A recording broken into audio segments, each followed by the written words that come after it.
Good morning, everybody. See already a couple of ministers coming in. Please have a seat, dear colleagues. We have to start on time. Please have a seat right now.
Good morning.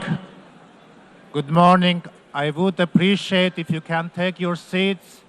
We are going to start now.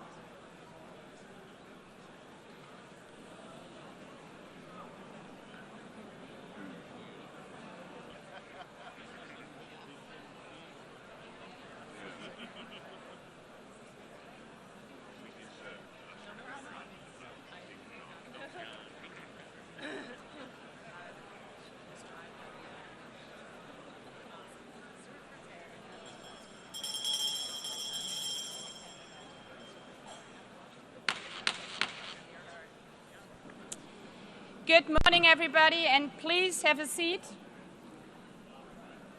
If I could ask for everybody's attention and finding a seat. I call to order the high-level plenary meeting to commemorate the 80th anniversary of the establishment of the United Nations. I would kindly ask all delegations to take a seat and keep silent. On the left side of the room, could you please, also on the blue seats, on the left side, please take a seat. I call to order the high-level plenary meeting to commemorate the 80th anniversary of the establishment of the United Nations. I would like to warmly welcome all of you to this milestone anniversary of our United Nations.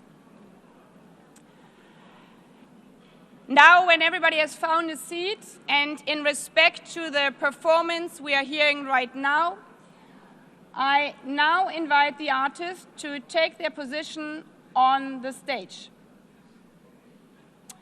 I would like to welcome the Met Chorus artists, accompanied by pianist Mr. Howard Watkins, together with the Sing for Hope youth choirs, under the direction of Mr. Tillman Michael. They will be performing this morning the commemoration of the 80th anniversary of the establishment of the United Nations. I now invite delegations to sit down, enjoy and listen to the musical performance.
Nations in ruins. More than 70 million dead. 2 world wars in a single generation. The unspeakable horrors of the Holocaust. And 72 territories still under colonialism. This was our world 80 years ago. A desperate world, grasping for any sign of hope. Courageous leaders gave that hope through our Charter of the United Nations. When signed on 26 June 1945, it was more than yet another empty political declaration. It was a promise from leaders to their people and from nations to one another that humanity had learned from its darkest chapters. It was a pledge not to deliver us to heaven, but to never again be dragged into hell by the forces of hatred and unchecked ambition. An acknowledgement that our failures came not from a lack of power, but from complacency. And the strong belief that our world could be better, that we could be better together. In the darkest moments of history, our grandmothers and grandfathers had the humility, grace, and I dare to say good sense to put aside their differences, their self-interest and their resentments, and to agree to work together. When faced with a crossroads, they chose the right path, the path of hope. But hope is not blind optimism. It's not the guarantee that everything will work out. It's a deep belief that we are doing the right thing, regardless of whether we succeed. Today, the hours indeed feel dark once again. We stand at a similar crossroads. We see children without parents searching for food in the ruins of Gaza, the ongoing war in Ukraine, sexual violence in Sudan, gangs terrorizing people in Haiti, unfiltered hatred online, and floods and droughts all over the world. Is this a world envisioned in our charter? Do we really need to relearn the hard lessons? Today is not about celebrating. It's about remembering those hard lessons and drawing on the courage to once again agree, to find hope instead of resignation, to find the spirit from 80 years ago once again, to choose the right path, not because of any guarantee, but because of the conviction that it's the right thing to do. Mr. Secretary General, Excellencies, Heads of States, ladies and gentlemen, allow me to thank the artists, especially the young artists, for their wonderful performance, which have set the tone for our event. Today, as we mark 80 years of our United Nations, we are once again standing at a crossroads. We cannot take the easy path and simply give up. We have to choose the right path to show the world that we can be better together. Not because the last 80 years were perfect, not because for 80 years, because we have tried. For 80 years, this building has stood as a monument to our shared hopes for a better future. Yes, we have disagreed, we have struggled, but we have also triumphed.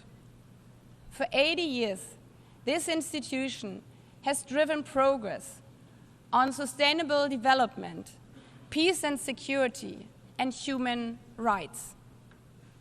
Today's commemoration is not the story of an institution. It's a story of thousands, perhaps hundreds of thousands of people who tried to turn hope in something real. The people who stood between war and peace and chose peace. The people who are risking their lives to deliver food in Gaza. The people who are supplying education materials to girls in Afghanistan. The people who not only wear the symbol of the United Nations, but are out there on the ground, showing how we are better together. This is why this is the theme of this 80th session, better together. It's more than a hot motto, it's a hard-won truth. It's our commitment for the next 80 years. Our commitment to not only hope for problems to vanish, but to find the courage to confront them. Better together means to act where action is hard, to choose dialogue and diplomacy when division is easier.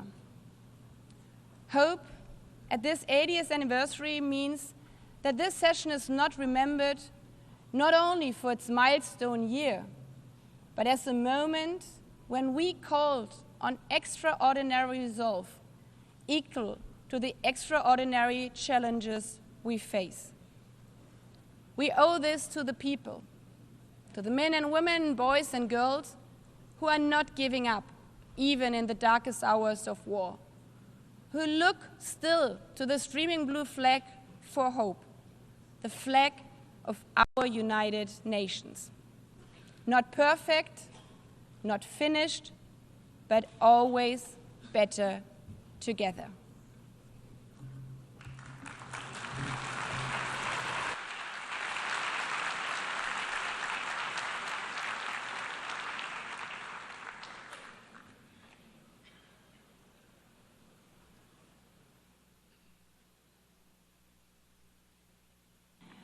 I now invite delegations to view a short film on the occasion of the 80th anniversary of the establishment of the United Nations entitled Better Together.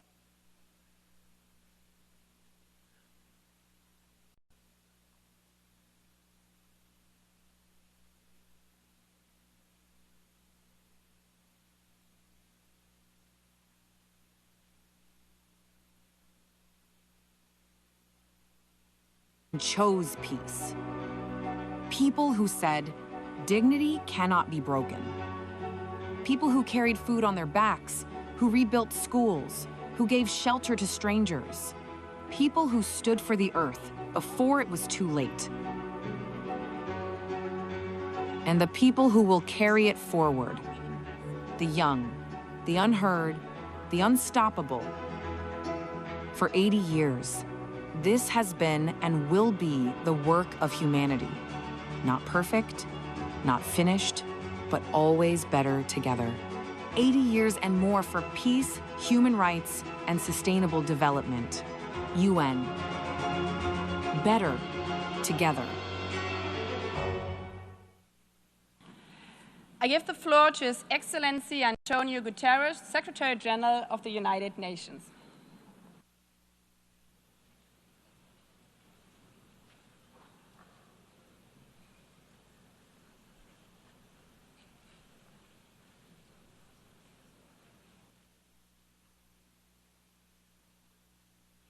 Madam President of the General Assembly, Excellencies, ladies and gentlemen. As we mark the 80th anniversary of the United Nations, I invite you to return for a moment to our earliest days. When the organization first opened its doors, many of its staff bore visible wounds from war, a limp, a scar, a burn. One of them was Major Brian Urquhart, the second person to be hired by the UN. A British soldier during the Second World War. He had been blown up on a ship in the Channel. Witnessed the liberation of the Bergen-Belsen concentration camp and carried for the rest of his life the limp from a parachute that failed to open. He was not alone. A clerk might quietly mention a bullet wound. A delegate, the shard of shrapnel still lodged in its chest.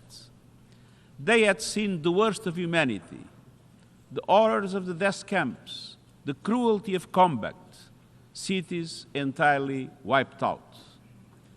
And it was precisely because of what they had witnessed that they chose to serve peace. Excellencies, there is a persistent myth that peace is naive, that justice is sentimental, that the only real politics is the politics of power and self-interest. But those early staff were not idealists untouched by reality. They had seen war and they knew. Peace is the most courageous, the most practical, the most necessary pursuit of all. And in building the United Nations, they created something extraordinary, a place where all nations, large and small, could come together to solve problems that no country can solve alone. And yet, at this moment, the principles of the United Nations are under assault as never before. As we meet, civilians are targeted and international law trampled in Gaza, the Ukraine, Sudan, and beyond. As we meet, poverty and hunger are on the rise as progress on the Sustainable Development Goals falters. As we meet, the planet burns with fires, floods, and record heat raging through climate chaos. And at the same time, we are moving towards a multipolar world, but without strong multilateral institutions, multipolarity has its risks, as Europe learned in the First World War. To meet these challenges, we must not only defend the United Nations, we must strengthen it. And that is the purpose of Agenda 2030, the Pact for the Future and the UN80 initiative, to renew the foundations of international cooperation and to ensure that we can deliver for people everywhere. Excellences, au fil des années, notre organisation a ouvert la voie à certains des plus grands triomphes de l'humanité. L'éradication de la variole, la régénération de la couche d'ozone, et par-dessus tout, la prévention d'une troisième guerre mondiale. Les défis des 80 prochaines années seront à la fois familiers et inédits. La lutte contre la guerre et la pauvreté se poursuivra. Mais il faudra également faire face au chaos climatique, aux technologies incontrôlées, à la militarisation de l'espace et à des crises encore inimaginables.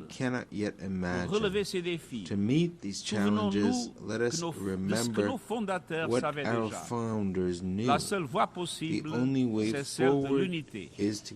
Soyons à l'auteur de ce moment avec lucidité, courage et conviction et réalisons la promesse de la paix.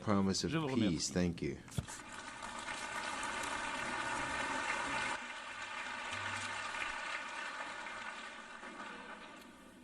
I thank the Secretary General. I have the honor now to give the floor to Her Excellency Ellen Johnson Sirleaf, former President of Liberia, 2011 Nobel Peace Laureate, and Africa's first elected female head of state, a champion of peace, justice, and democratic governments, a former United Nations staff member, and a steadfast voice for multilateralism.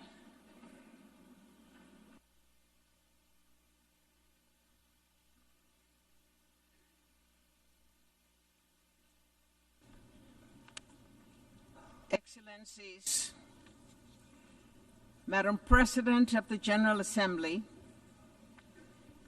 Secretary General, distinguished delegates, friends, I'm honored to address this high-level meeting on peace and security as part of the UN 80th anniversary. 80 years after the founding, we must recommit to the Charter, to our common security, to the belief that nations can choose dialogue over destruction. We begin in Africa, our shared cradle of resilience and hope, where democracy is weakening, where fractures across borders from Sudan to the Sahel to the Great Lakes strain our regional architecture. Yet, across Africa, communities stand up to extreme violence. Regional bodies mediate transitions, and women's groups negotiate truces when the state is distant and humanity is near. We have learned hard lessons. Prevention costs less than reconstruction. Reconciliation is a process, not an event. Peace agreements require institutions and citizens to be real. When guns fall silent, skills training, jobs, justice, and dignity must follow swiftly. Liberia's story illustrates UN-led progress and success. The largest peacekeeping force joined Africa's forces to disarm fighters, support elections, reform security institutions, and create space for reconciliation and growth. India's all-female formed police unit strengthened protection and public trust. The mission ended with Liberia standing on its own feet, out of war, into a fragile peace with accountability, inclusive dialogue, and economic opportunity for young people. We must acknowledge that the multilateral architecture built to shield future generations from war is underperforming. That global leadership lacks a unified effort to respond to a technological enabled world. Commemoration without candor is unaffordable. The world asks whether this House will protect civilians and uphold international humanitarian law. These are not words of despair. They are summons to repair. Our answer must go beyond words. It must translate into actions felt by a family in a tent, a nurse in a clinic, a child in school. A call for change, a renewed vision of collective security, and a broader approach to the triple planetary crisis and worsening inequality. The call for the new design of a new vision, better together, must ensure immediate protection of civilians, finance for conflict prevention, proposals that pay real people, leaders who are audible and accountable, women at the table with budgets that guarantee their participation in all peace negotiation delegations, and the deep weaponization of the information space. None of this is beyond our reach. It demands humility to listen, courage to compromise, persistence to implement. Peace is not built only in conference rooms, but in classrooms where girls learn without fear, clinics where mothers deliver safely, markets where youth find dignified work, courts where law is fair, and in daily acts of neighborly coexistence. 80 years on, the United Nations founding generation would ask if we are still worthy of the hopes inherited. Our answer must be yes. Not because the world is less dangerous, but because our determination is stronger. Better together. Your theme,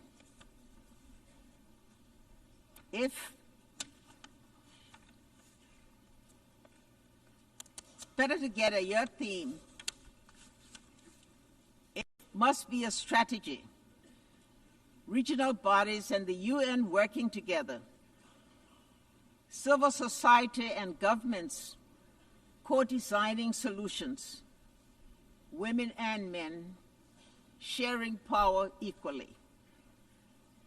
Truth and reconciliation traveling the same road.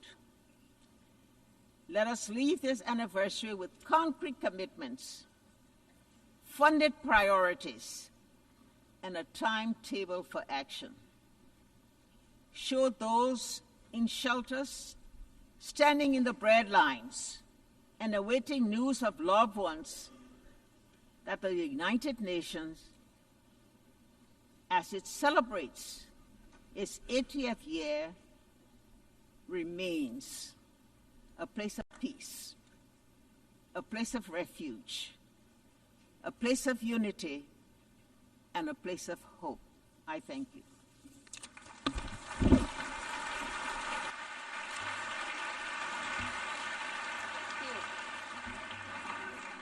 I thank Her Excellency Ellen Johnson Sirleaf for your strong and wise words. I now give the floor to Her Excellency Gro Harlem Brundtland, former Prime Minister of Norway, former Director General of the World Health Organization, a medical doctor committed to health as a human right and instrumental in placing sustainable development at the forefront of our international agenda.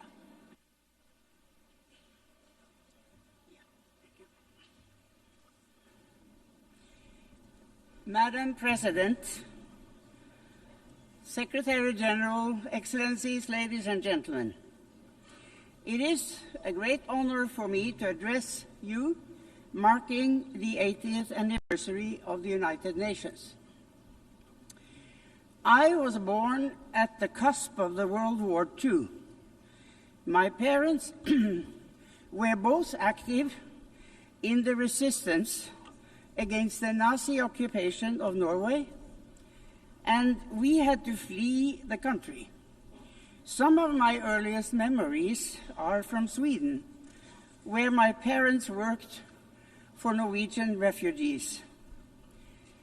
And I grew up in a Europe where the ravages of war were still clearly visible, where millions carried terrible scars on their bodies and their souls.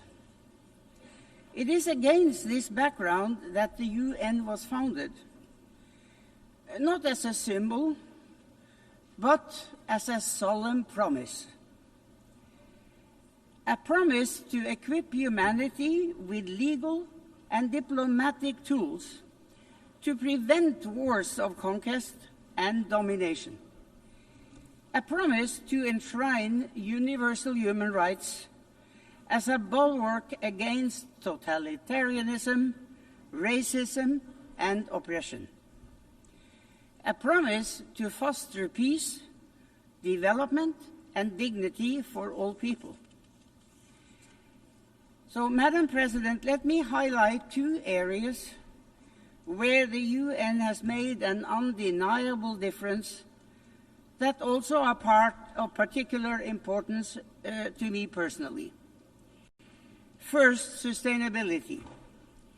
When Secretary General Javier Pérez de Cuellar asked me to chair the World Commission on Environment and Development, I accepted with great humility. And I am very proud of the report we produced, Our Common Future. It helped cement the concept of sustainable development in our collective consciousness. Thanks to UN-led efforts, we started charting a path towards economic development that does not destroy the basis of life for future generations, our climate and our natural environment. But we are today exceeding the planet's boundaries and approaching tipping points where there is no way back. Over 80% of the targets under the Sustainable Development Goals are today off track. Second, President, gender equality. During the UN's International Year Women's Year in 1975, I had just entered government for the first time. Many of my male colleagues hardly knew how to deal with me.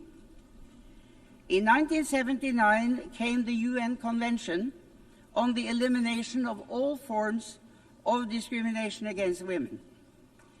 In 1981, I became Prime Minister for the first time. In 1995, 30 years ago this month, I delivered my address at the 4th World Conference on Women in Beijing. I spoke of the moral and economic imperative to end gender apartheid. I believed too optimistically that we would have come further by now. I did not foresee the intensity of the pushback that would come. Even today, there are countries where not a single woman sits in the highest decision-making bodies, including among the P5. But despite such adversity, the UN has methodically worked to strengthen the position of women through education, through microfinance, through work for sexual and reproductive rights and health, and through intense and effective advocacy work. With resolve and determination, we will get there in the end. So, Madam President, I have lived longer than most of you. I have witnessed the tangible differences the UN makes through economic upturns and downturns, political ebbs and flows. I have no patience for those who dismiss the UN as outdated. We are going through a time of great geopolitical shifts and impressive, but also frightening, technological development. The UN as our common hub for getting the facts on the table, debating and deciding on solutions, and acting is more important than ever. We owe that not just to ourselves, but to the generations to come. Thank you.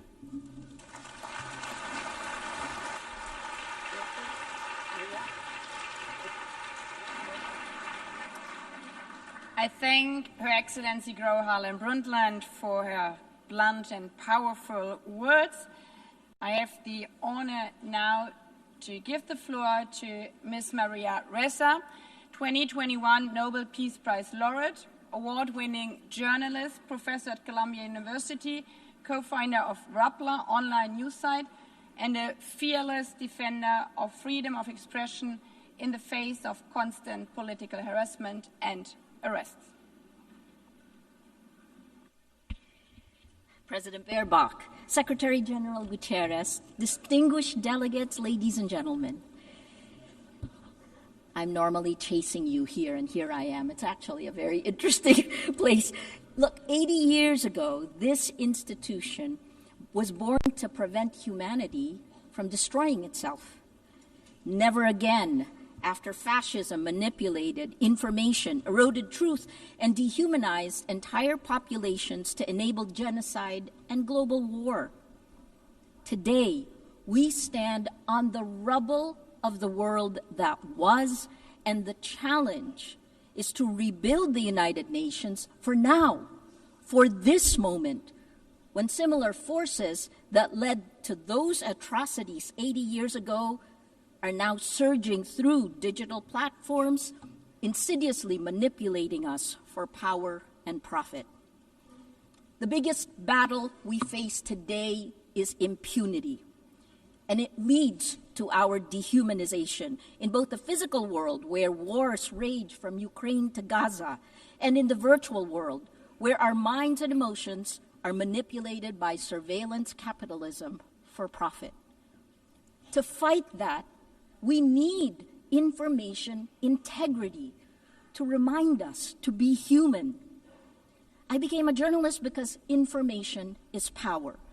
But news groups lost our gatekeeping powers when an atom bomb exploded in our information ecosystem, a technological one that's silently destroying the very foundations the UN was built to protect. This is the deadliest period for journalists in recorded history. More than 240 journalists killed in Gaza alone. More than died in World War I, World War II, Vietnam, and the former Yugoslavia combined. This is unprecedented. They're targeted, and there must be accountability. We're living through an information Armageddon, where lies spread 6 times faster than facts on social media. That's a 2018 MIT study. It is so much worse today with generative AI. And the 3 sentences I've said over and over since 2016, without facts, you can't have truth. Without truth, you can't have trust. Without these 3, we don't have a shared reality. We can't begin to solve any problems, let alone the existential ones you heard from the speakers before me. We cannot have journalism. We cannot have electoral integrity. We cannot have democracy. This is manipulation of human behavior at the cellular levels of our countries. Algorithms reward outrage over empathy, spreading fear, anger, and hate, pumping us full of toxic sludge. Regulating technology isn't a free speech issue, it's about public safety. Because, as has been proven time and time again, online violence is real-world violence. As a Filipino, I'm proud that my country was a charter member of the United Nations, one of only 3 Asian founding nations. Our commitment to multilateralism and peace runs deep. But that legacy was tested under the Duterte administration. Among the actions it took, it filed 11 criminal charges against me in a little over a year. Until today, I still need Supreme Court approval to be here. But I'm here.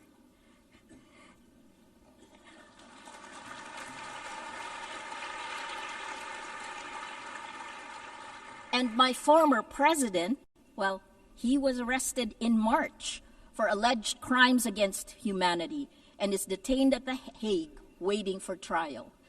Impunity ends.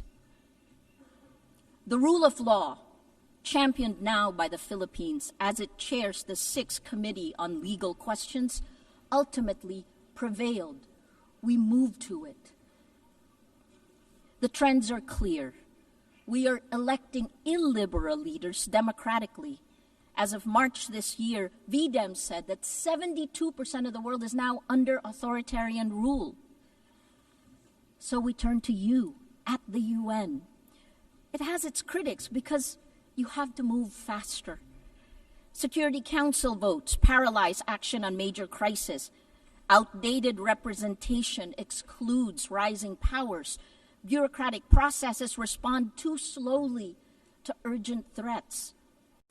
But as you know, the solution isn't to abandon multilateralism, it's to strengthen it by addressing the very impunity that undermines international law.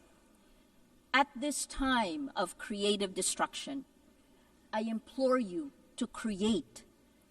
Here are 3 solutions. First, end big tech impunity through global accountability. We need binding standards for international to restore and regulate information integrity, just as we have for nuclear weapons and climate change. There are 2 new initiatives, first from the Vatican, created last weekend with His Holiness Pope Leo XIV, a declaration demanding artificial intelligence remain under human control with clear accountability mechanisms. The second one will be launched later today, a global call for AI red lines, which more than 200 of us have signed. We urge your governments to establish clear international boundaries to prevent universally unacceptable risks for AI, at the very least define what AI should never be allowed to do. Second, build alternative infrastructures for trust. It isn't just big tech that failed to protect the public in the virtual world. It's also you, the governments. At Rappler, we built a chat app using open source protocols. Countries that care about data privacy, France, Germany, all their government websites are on the Matrix protocol. It allows real people to talk to real people without manipulation. The vision is a global federation of trusted news organizations, because this is how journalism will survive and how we begin to build infrastructures of trust. Finally, the third one. Create. That's our word today. Invest in comprehensive solutions. Let your imagination run. 3 examples that's happening now. More than 3/4 of UN members now recognize Palestinian statehood, showing that international law can advance despite impunity.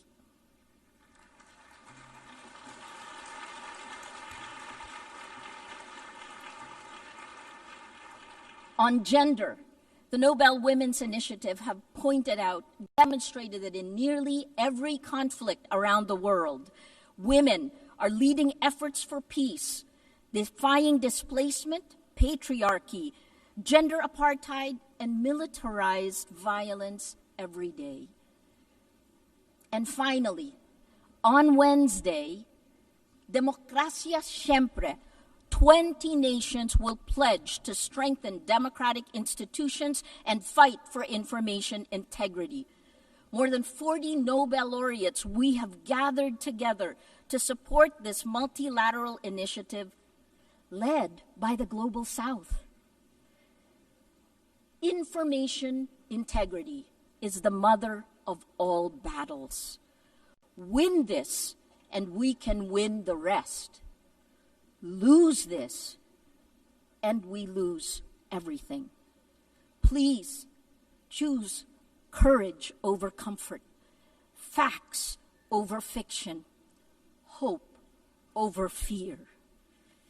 A lot has changed since the UN was created 80 years ago. But its values, peace, human rights, justice, rule of law, these are more essential today than ever. It is time to create again, to build better. Together, please Act now, before it's too late. Thank you.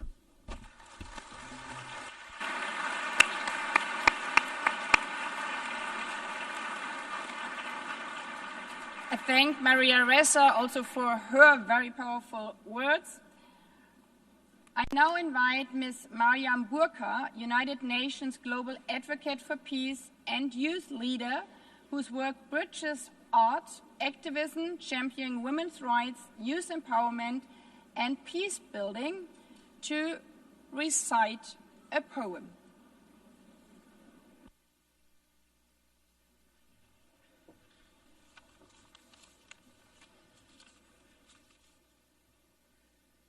The President, Secretary General, distinguished delegates, excellencies, good morning.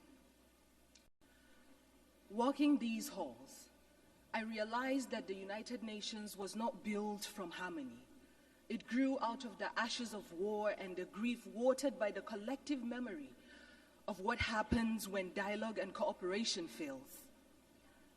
Its foundation is not peace achieved, but peace pursued, fragile, imperfect, necessary, not just worth fighting for, but requiring a fight. And today, 80 years on, we gather to honor what has been achieved. Nations rebuilt, walls of division lowered, millions lifted by the shared will. But these are victories worth remembering, but the story is unfinished. The cracks in the foundation calls us to repair, to act, not to retreat. Our world bleeds before our eyes. Children in conflict zones, nations silenced by hunger and war. And it begs the question, are we witnessing the collapse of conscience in real time? Because behind every pact, there are people. Behind every statistic, there is a story. And behind every commitment that we sign, there are lives depending on whether we honor our words or not. And so this is not the time to feel powerless, because yes, hope and despair can coexist in the same breath, because healing is not linear.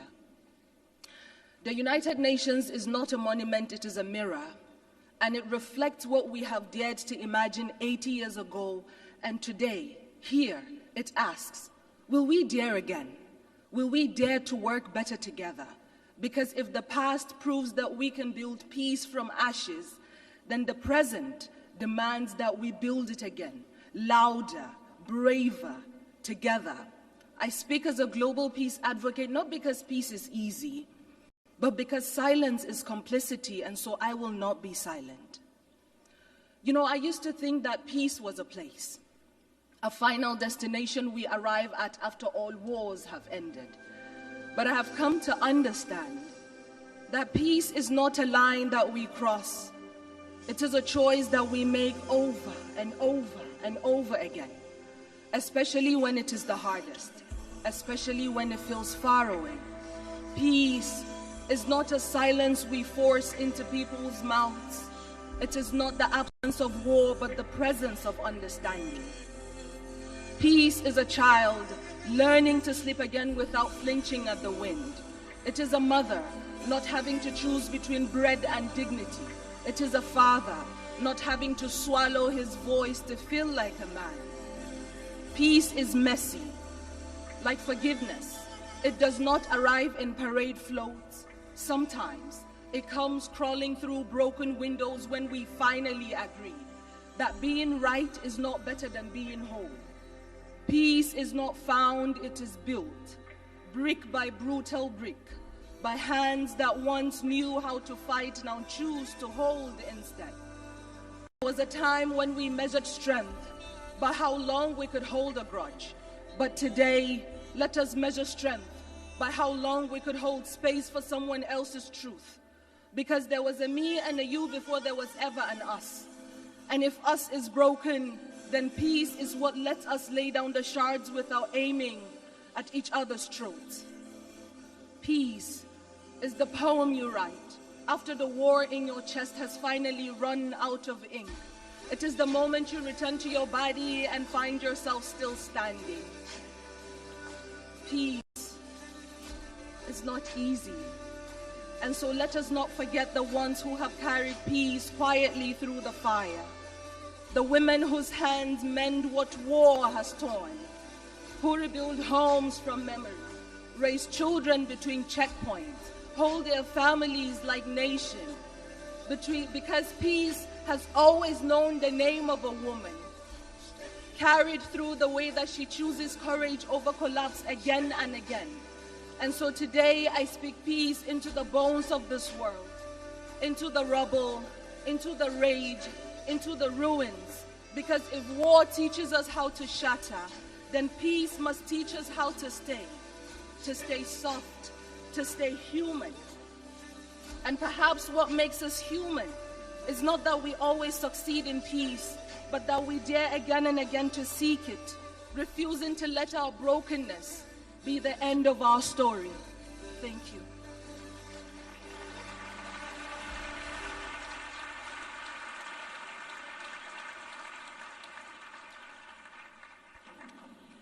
I thank Ms. Burkhan, and as we conclude and after listening to this beautiful poem, let me emphasize again, peace is only a word and better together is only a slogan until we embrace it.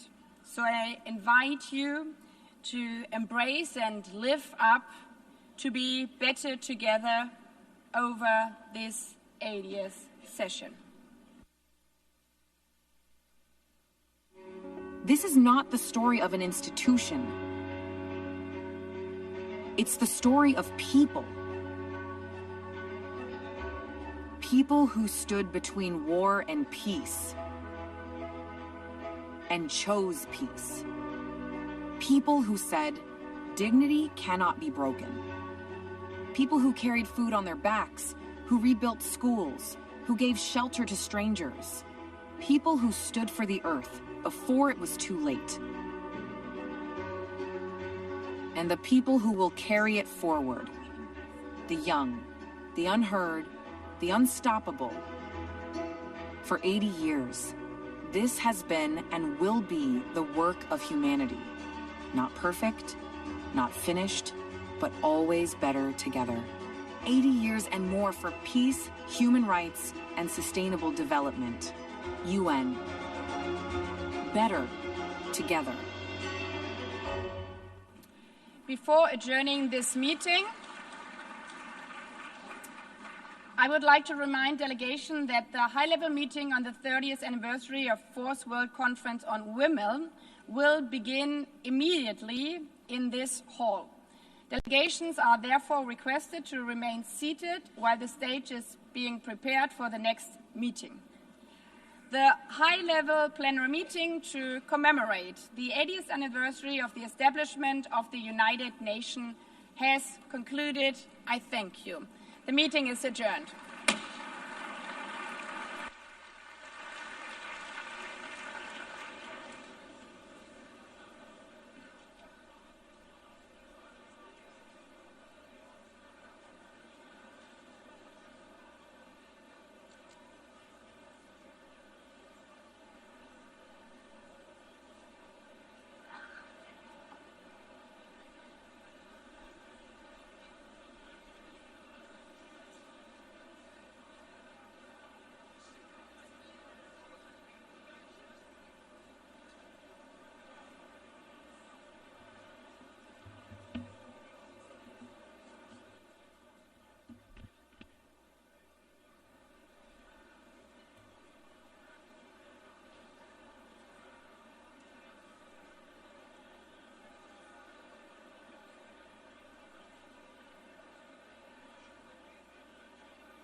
Distinguished delegates, please take your seats. We are going to start now. Please take your seats.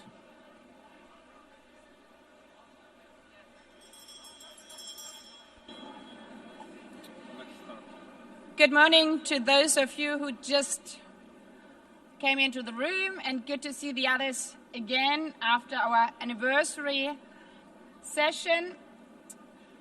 The high-level meeting of the General Assembly on the 30th anniversary of the First World Conference on Women is called to order.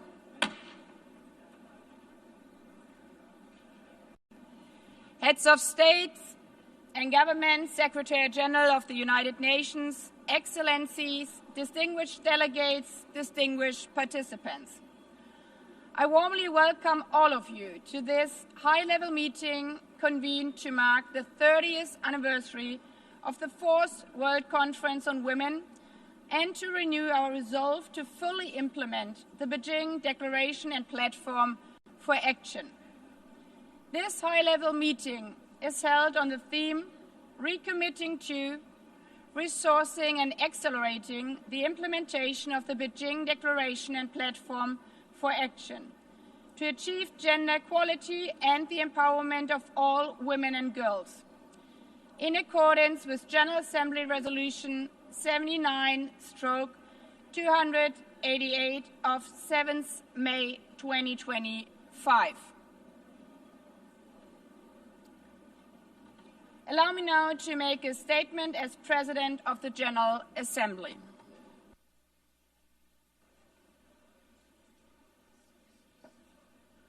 Please take your seats, distinguished delegates.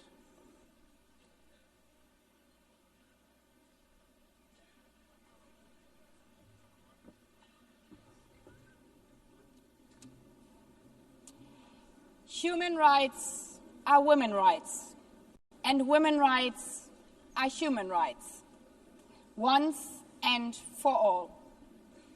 When these famous words were spoken by Hillary Clinton 30 years ago in Beijing, they were revolutionary. But if our daughters heard this today, wouldn't they rather think, why would women's rights not be human rights?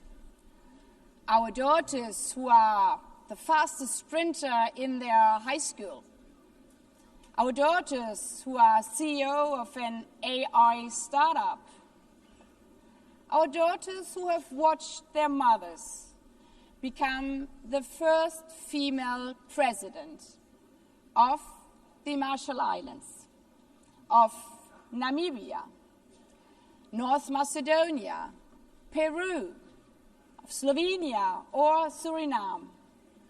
All presidents joining us here today. For so many of you, of us here in this room, we hold these positions that when we ourselves were young seemed unattainable, but are now almost normal for the next generation. Because we stand on the shoulders of giants, on the shoulders of women who paved the way forward also for us. Towards a world in which our daughters today regard women's rights, our human rights, as a simple fact, not as something revolutionary. Mr. Secretary General, Excellencies, feminist leaders, ladies and gentlemen, today we celebrate the courageous women who fought for every single phrase, for every single word in the Beijing Declaration. Their fight paid off. The Beijing Declaration was a watershed achievement advancing women's rights, resources, and representation.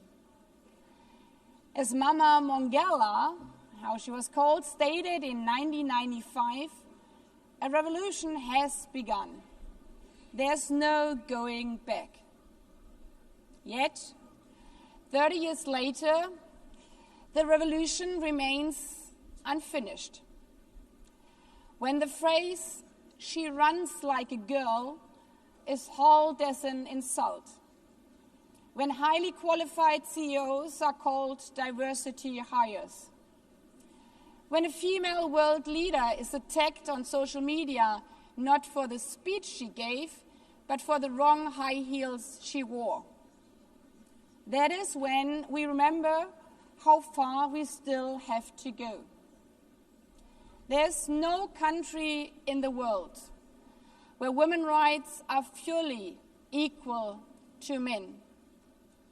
And there are still too many places where even speaking about women's rights is a matter of life and death. Just weeks ago in Afghanistan, after the deadly earthquake, women and girls were left trapped in rubble as male rescuers were forbidden from touching them. As one survivor said, "Being a woman here means we are always the last to be seen." We see this also in Sudan, where the brutal civil war between two generals is literally being fought over women's bodies.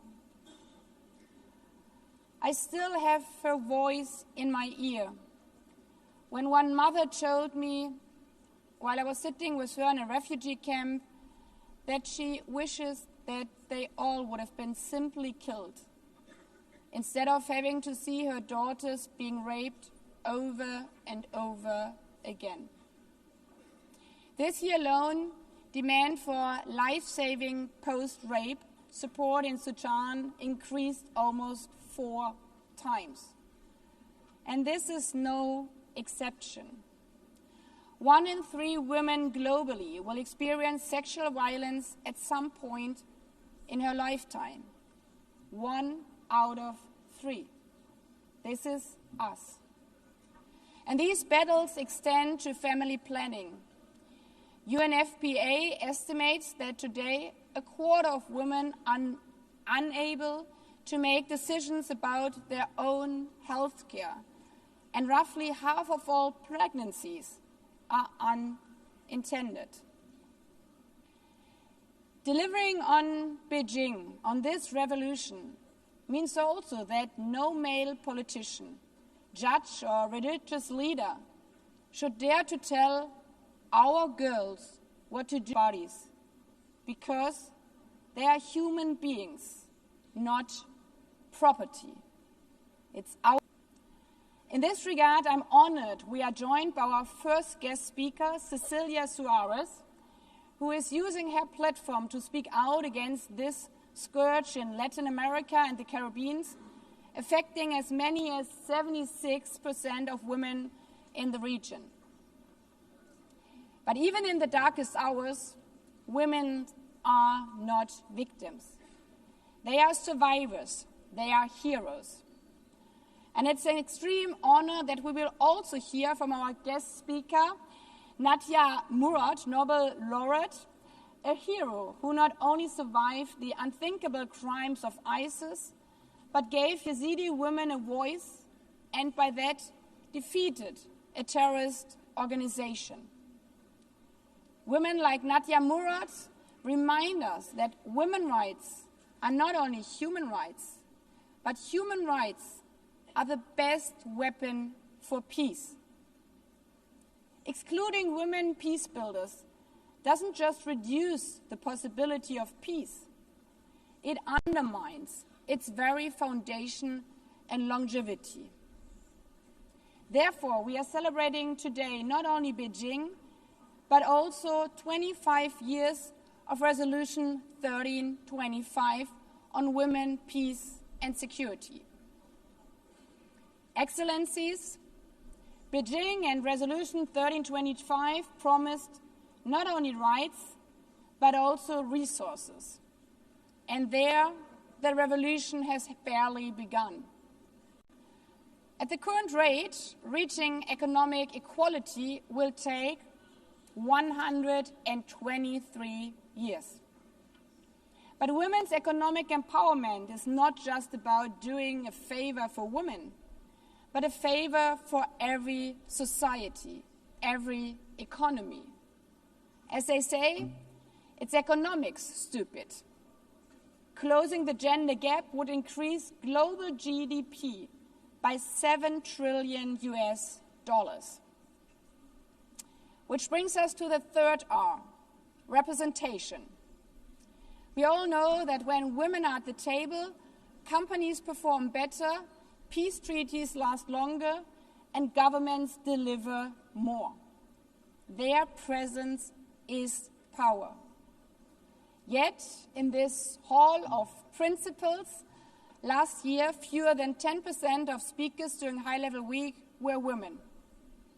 And out of all 80 presidents of the General Assembly, I'm only the 5th woman. Not even speaking about the Secretary General, where in 80 years we have never had a female SG. This is not just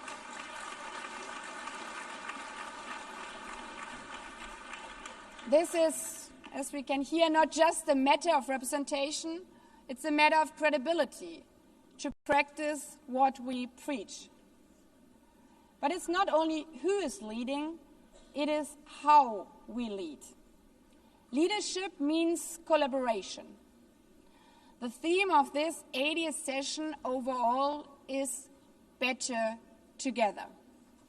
A motto which also guided Beijing, where so many women came together in networks like Femnet, led by Memory Kachambara, a guest speaker here also today. Ladies and gentlemen, today we celebrate this spirit of better together and the courage of the women who paved the path to Beijing and beyond. But tomorrow we go back to work.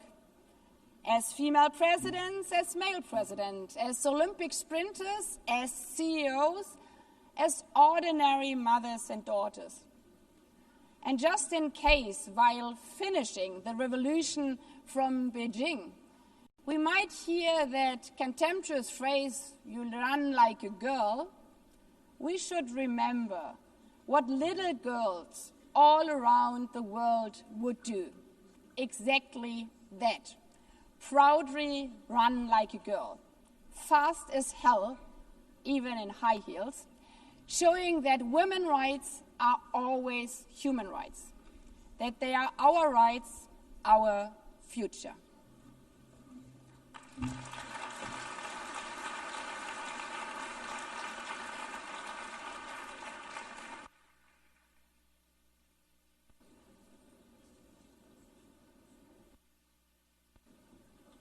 I now invite the Secretary General of the United Nations, His Excellency Antonio Guterres, to make a statement.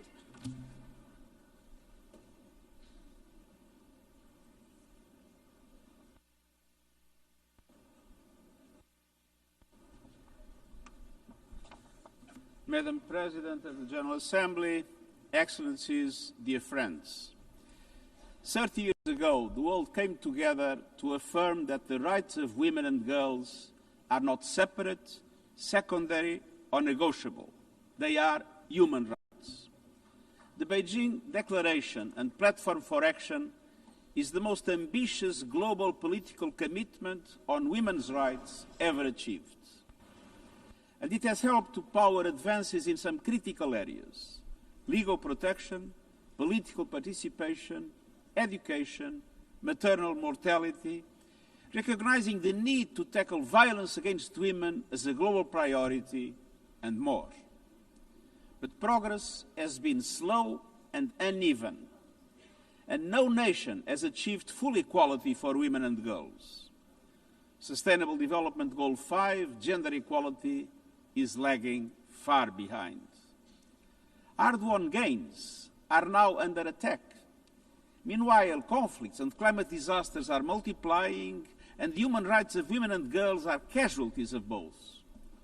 Cultural and structural barriers remain entrenched, and technology is spreading hate like a virus. A wave of misogyny is rolling across the world. Let us be clear. Equal rights and opportunities are not partisan issues. They are global imperatives and the foundation of peace, prosperity, and progress. Excellencies, dear friends, in every region, every country, every community, women and girls are fighting for their rights, demanding freedoms, combating abusive practices, rallying for legal protections, and organizing to take their rightful place at the table in decision-making and peace processes. And the United Nations stands with them. All leaders should do the same, by speaking out for the rights of women and girls, by making clear that tradition cannot excuse oppression, and by doing everything possible to realize the vision of the Beijing Declaration. Excellencies, dear friends, earlier this year, countries took an important step forward. The Commission on the Status of Women adopted a new political declaration committing to implement the Beijing Declaration and Platform for Action fast and in full. So now all countries must live up to that responsibility. We need strong, visible support at the highest levels and concrete plans backed by real investment.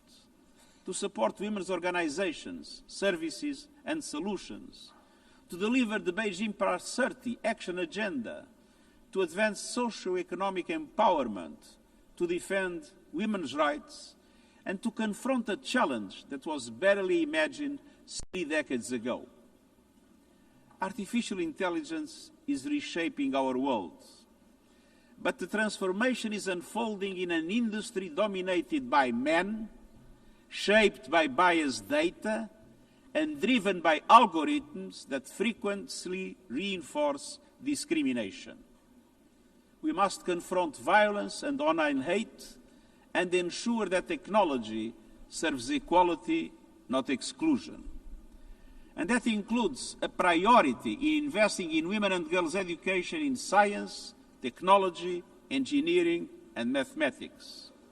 Because women's participation in decision-making on this issue and every other, it is not a gift, it is a right. It strengthens societies, enriches debate, and boosts equality across the board.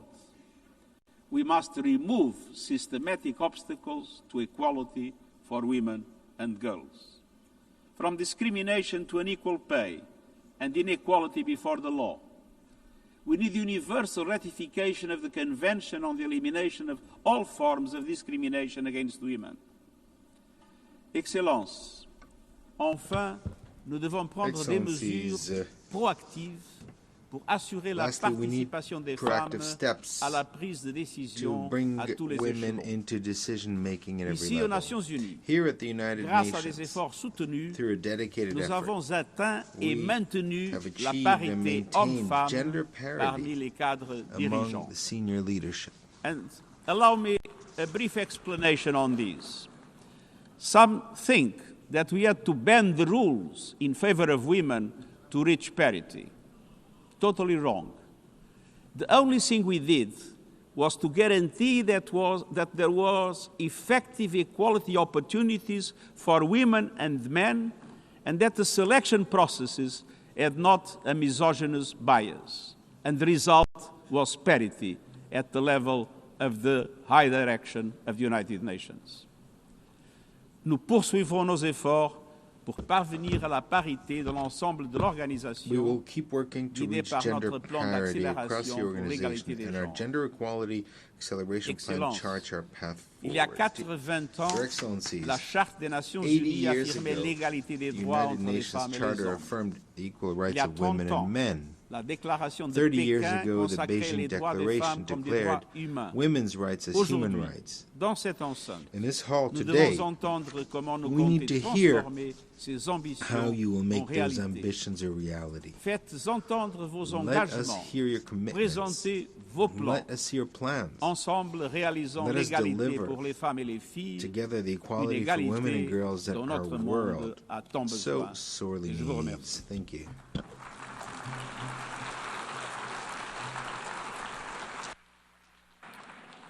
I thank the Secretary General.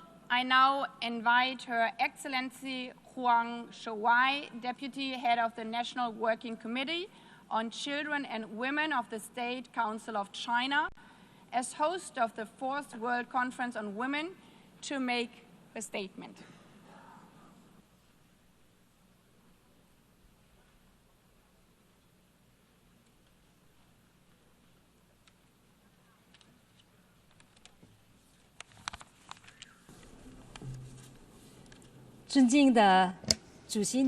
Distinguished Madam President, distinguished colleagues, China commends the General Assembly for convening this meeting to mark the 30th anniversary of the Beijing World Conference on Women. Just as what Madam President stated, the Beijing Declaration and Platform for Action for Women has a milestone kind of significance. It is a source of wisdom and strength, and it continues to provide a blueprint for action that continues to guide global efforts towards gender equality.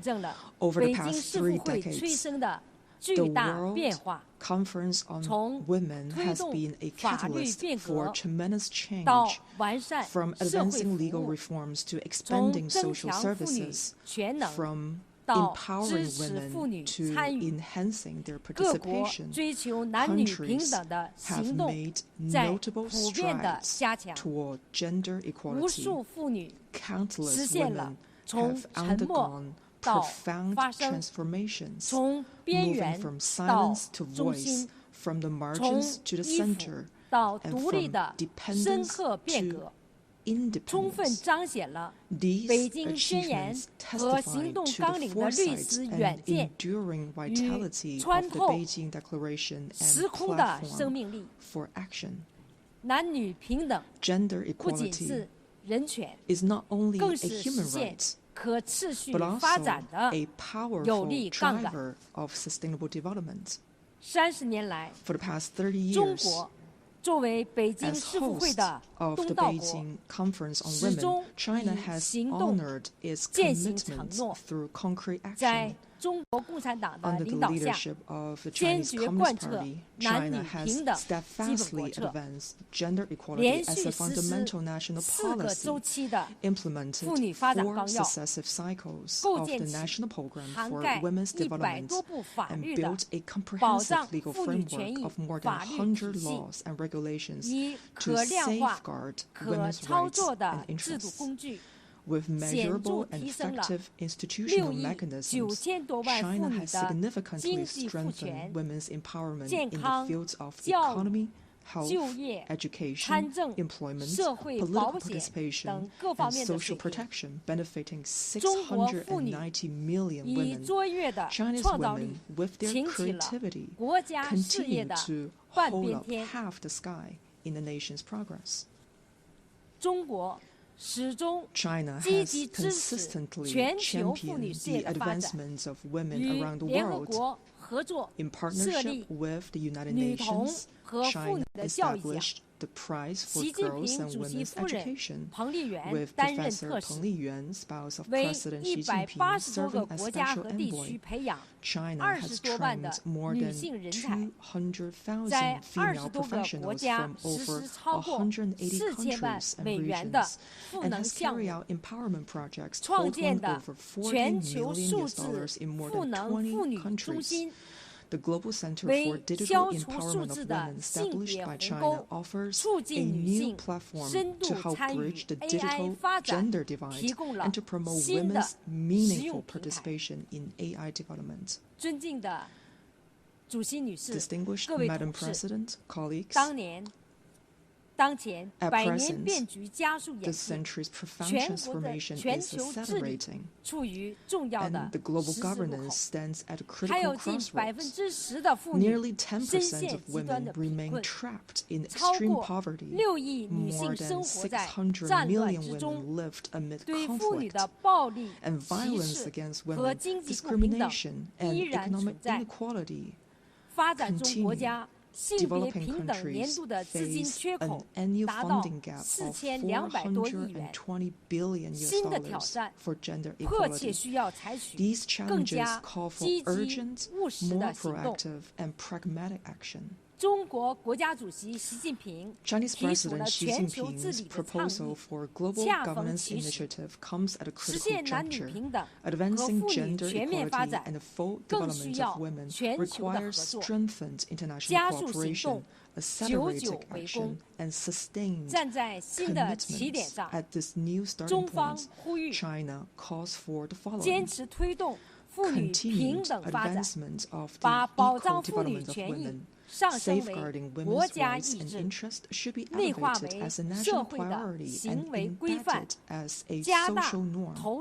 The allocation of resources to this end should be increased to ensure women's equal access to opportunities and their full participation. Continued empowerment of women in innovation and development. Quality education for women and girls should be provided. Digital technologies should be harnessed to strengthen their capabilities, support their leadership, and unlock their innovative potential. Continue to promote the shared development of women worldwide. All countries should uphold genuine multilateralism and fully leverage the vital role of the UN, deepen South-South cooperation and North-South dialogue, and expand financial and technical support for developing countries, leaving no woman or girl behind.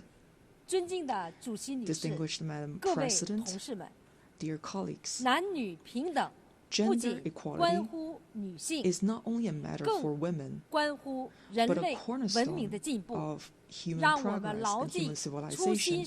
Let us remain true to our original aspirations and mission, continue to translate the blueprint of the Beijing Declaration and platform for action into tangible results, and work together to build a community with a shared future for all. I look forward to welcoming you at the Global Summit on Women in Beijing.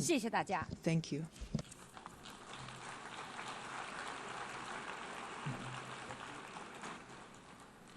I thank the Deputy Head of the National Working Committee on Children and Women of the State Council of China. I now invite Ms. Sima Bahous, Executive Director of the United Nations Entity for Gender Equality and the Empowerment of Women, to make her statement.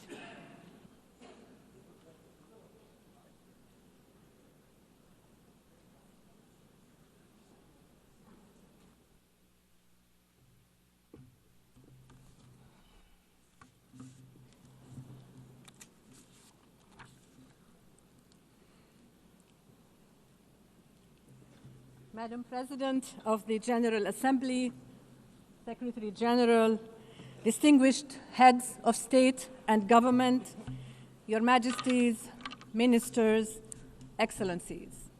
30 years ago, the Beijing Declaration and Platform for Action changed the world. It brought the UN Charter's principles and promises to life for women and girls: human rights, dignity, equality. To this day, the Beijing Declaration remains the most visionary, groundbreaking, and far-reaching global agenda for gender equality and women's rights. And it has delivered. Today, girls are far more likely to finish school than any other moment in history. Maternal deaths have nearly halved. The number of women in parliament has more than doubled. And nearly every country has laws to end violence against women and girls. And in just the last 5 years alone, nearly 100 discriminatory laws have been reversed. Every step forward was hard-won by feminist movements, by governments, by the multilateral system. And every step forward proved the same truth: gender equality works. But progress has not been fast enough, wide enough, or deep enough. and in too many places it is being reversed. On our current path, 351 million women and girls will still live in extreme poverty by 2030. And today, 676 million women and girls live within reach of deadly conflict, the highest recorded since the 1990s. Women and girls in crises suffer unspeakable atrocities, hunger and violence from Afghanistan, the DRC, Gaza, the Sudan, Ukraine, to Yemen and beyond. Women and girls bear the brunt of crisis. We owe it to them to spare no effort in the pursuit for peace. Excellencies, the very systems built to advance and fund gender equality are being hollowed out quietly but deliberately. This is not just regression, it is retreat. But the future is not fixed. Another path is still possible. Excellencies, as we commemorate 80 years of the United Nations and 30 years since the Beijing Declaration, 2025 must be our turning point. This is why, in this pivotal year, we asked governments to recommit with bold, measurable actions across a roadmap of 6 priority areas. And you answered. 108 governments have stepped forward with 196 national actions on the Beijing Plus 30 action agenda. You are investing in care systems, strengthening gender data, and funding women peace builders on the front lines. You are putting power, protection, and possibility in the hands of women and girls. You are harnessing technology and innovation to advance, not hinder, equality. And you are enacting laws to protect women and girls from violence. Your actions reflect partnerships with feminist movements who have carried this agenda through times of backlash and breakthrough alike. Importantly, your actions prioritize the leadership and voice of adolescent girls and women. These actions form a map of the possible, and we know what that possible can deliver when we come together. Just this past week, you took another step forward together when you adopted by consensus the resolution to revitalize the Commission on the Status of Women, a timely legacy of Beijing Plus 30. I applaud you for this. This is multilateralism at its best. Excellencies, your words today must be matched by courage tomorrow. In the policies you pass, in the budgets you allocate, and the change you drive together with and for women. Because gender equality remains a unifying force for the world. Let history remember 2025 as the year we stood our ground for ceasefires, for peace, for justice, for equal rights, for sustainable development, and for prosperity for all women, for all girls, for all humanity. I thank you.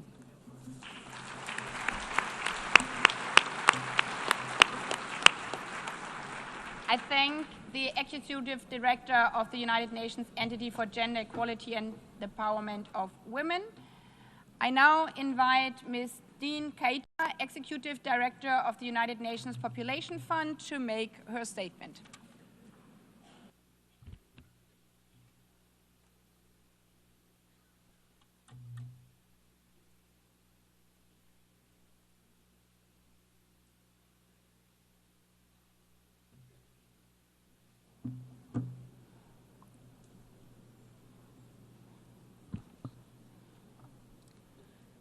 Mr. Secretary General, Madam President, Excellencies, esteemed colleagues.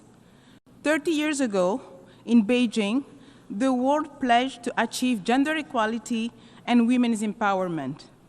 1 year earlier, at the International Conference on Population and Development in Cairo, government affirmed that sexual and reproductive health and reproductive rights are a precondition for women empowerment and essential to dignity and development.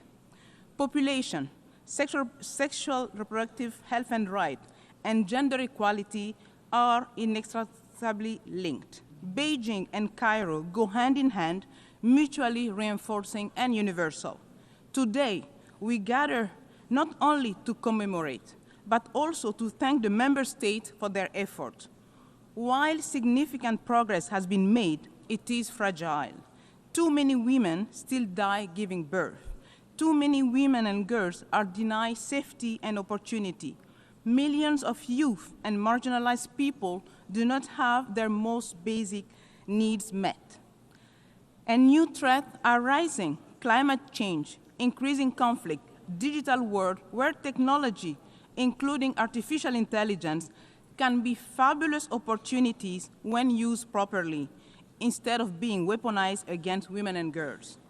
Demographic shifts are reshaping societies. Rapid population growth in some regions, aging in others, rising migration, systems are strained, inequalities deepen, reproductive rights come under threat. Excellences, je m'adresse à vous aujourd'hui en tant que nouvelle directrice exécutive de UNFPA.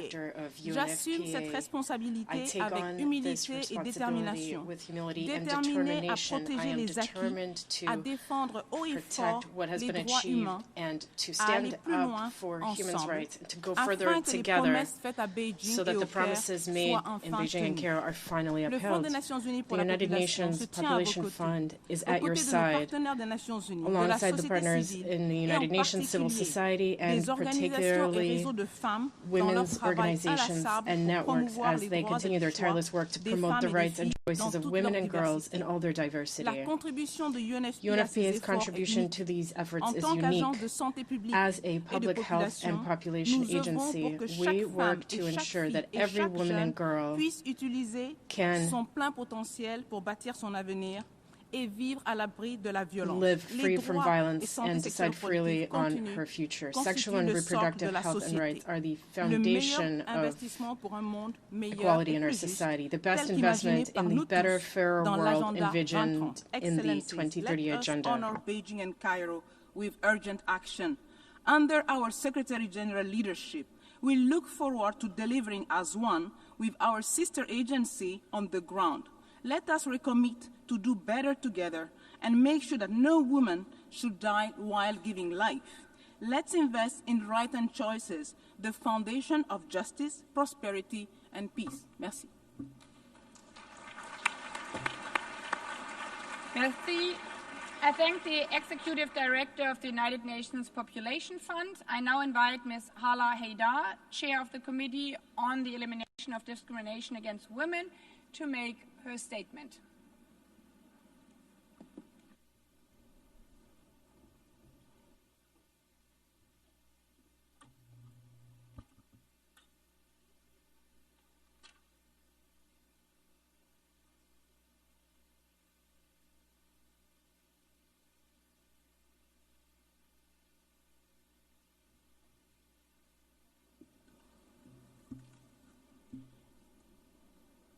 Madam President of the GA, Mr. Secretary General, Excellencies, ladies and gentlemen. 30 years after Beijing, it must be said loud and clear, gender equality is not a favor. It's not optional. It is justice, peace, and progress for all humanity. Beijing gave us a powerful blueprint. It mandated the world to tackle 12 urgent areas: poverty, education, violence, decision-making, among others, and it transformed global policies. We have made gains: stronger laws against gender-based violence, more girls in schools, and a growing recognition that women's rights are human rights. But let us be honest, we are at a crossroad. Around the world, we witness a backlash against women's human rights, their underrepresentation in decision-making, online abuse, and discrimination against women being coded into new technologies. Moreover, we are horrified by the impact of conflict on women and girls. This is why CEDAW, the committee and the convention, matters more than ever. Beijing gave us the vision. CEDAW gives us the compass. The convention is legally binding. It holds states to account and measures progress and turns promises into rights that cannot be taken away. CEDAW covers every Beijing priority, defends women's economic rights, access to resources, calls for education, a force of transformation, places gender-based violence against women at the center of its concern and demands action. It advances women's voice in peace and security processes, and in that regard, CEDAW has just published an addendum on WPS. And with General Recommendation number 40 on the equal and inclusive representation of women in decision-making system, whose elaboration was supported by a large number of member states, it sets a bold roadmap for 50-50 parity in decision-making, not some distant day, but now. CEDAW is not a bystander. It's a driving force. It is addressing many emerging issues faced by women and girls in conflict, online abuse, stereotypes, and the gendered impacts of climate change. So today, let us stand together and say we will not go back. We will not allow the progress of the past 30 years to be undone. We will renew our commitments, demand accountability, and keep pushing until every woman and girl can live in freedom, equality, and dignity. Beijing gave us the blueprint. CEDAW gives us the compass. Today, as we celebrate Beijing Plus 30, I call on every government, in every institution, and every one of us. Let us turn today's momentum into a movement. Let us act united, boldly, urgently, until equality is no longer a dream, but the lived reality of every woman and girls everywhere. I thank you for your attention.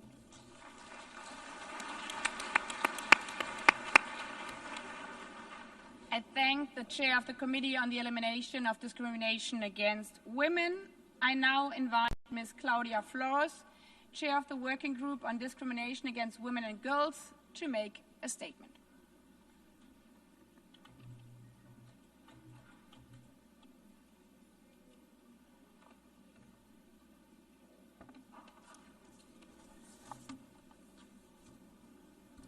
Excellencies, distinguished delegates and colleagues, it is an honor to join you in my capacity as chair of the UN Working Group on Discrimination Against Women and Girls. Thank you for including the working group in this landmark discussion. As we reflect on and reaffirm the Beijing Declaration and Platform for Action, we have both an opportunity but also a responsibility. We celebrate the gains of the last 30 years, recognizing that these victories, above all, belong to the brave women and girls human rights defenders who have pressed forward in the face of great restraints and risk. We also acknowledge the important progress achieved by member states in partnership with diverse stakeholders. As it marks its 15th anniversary, the working group has seen meaningful strides, from laws ensuring equal participation in public life, to reforms dismantling discrimination in family and cultural life, to new investments expanding women's and girls' economic rights. These advances demonstrate what is possible when states commit systematically to equality in all of its dimensions. Yet, we must also confront the reality that alongside this progress, and perhaps in response to it, a troubling wave of backlash threatens women and girls' rights worldwide, including challenges to the very concept of gender as the social and cultural norms and power relations we have built around sex. We see retrogressive narratives and policies designed to restrict rights and divide movements for dignity and equality. These are not abstract debates. They are concrete harms with grave costs for women and girls. In our most recent response, the working group, together with 30 independent mandate holders, issued a joint statement reaffirming the centrality of gender to the protection of human rights. Today, I urge states to act with determination to preserve international consensus and protect hard-won gains for women and girls. At the same time, we also recognize that these moments of challenge can be moments of opportunity. The working group remains committed to supporting states and stakeholders in advancing substantive gender equality as articulated in CEDAW. This year, through its forthcoming report on artificial intelligence and through the CREATE framework presented in its latest guidance, this framework offers a holistic and inclusive pathway to counter the gender backlash and to foster the transformation needed for a global community truly rooted in human dignity. Excellencies, while we celebrate the achievements of member states, civil society, the United Nations, all who are gathered here, we must also confront urgently and honestly what it will take to achieve gender equality. We can't afford another 30 years of effort only to see progress unravel. What is needed now is investment and political will to hold the line, the clarity to find ways forward amidst mounting challenges, and the integrity to trust women and girls as they continue to lead the way. Thank you.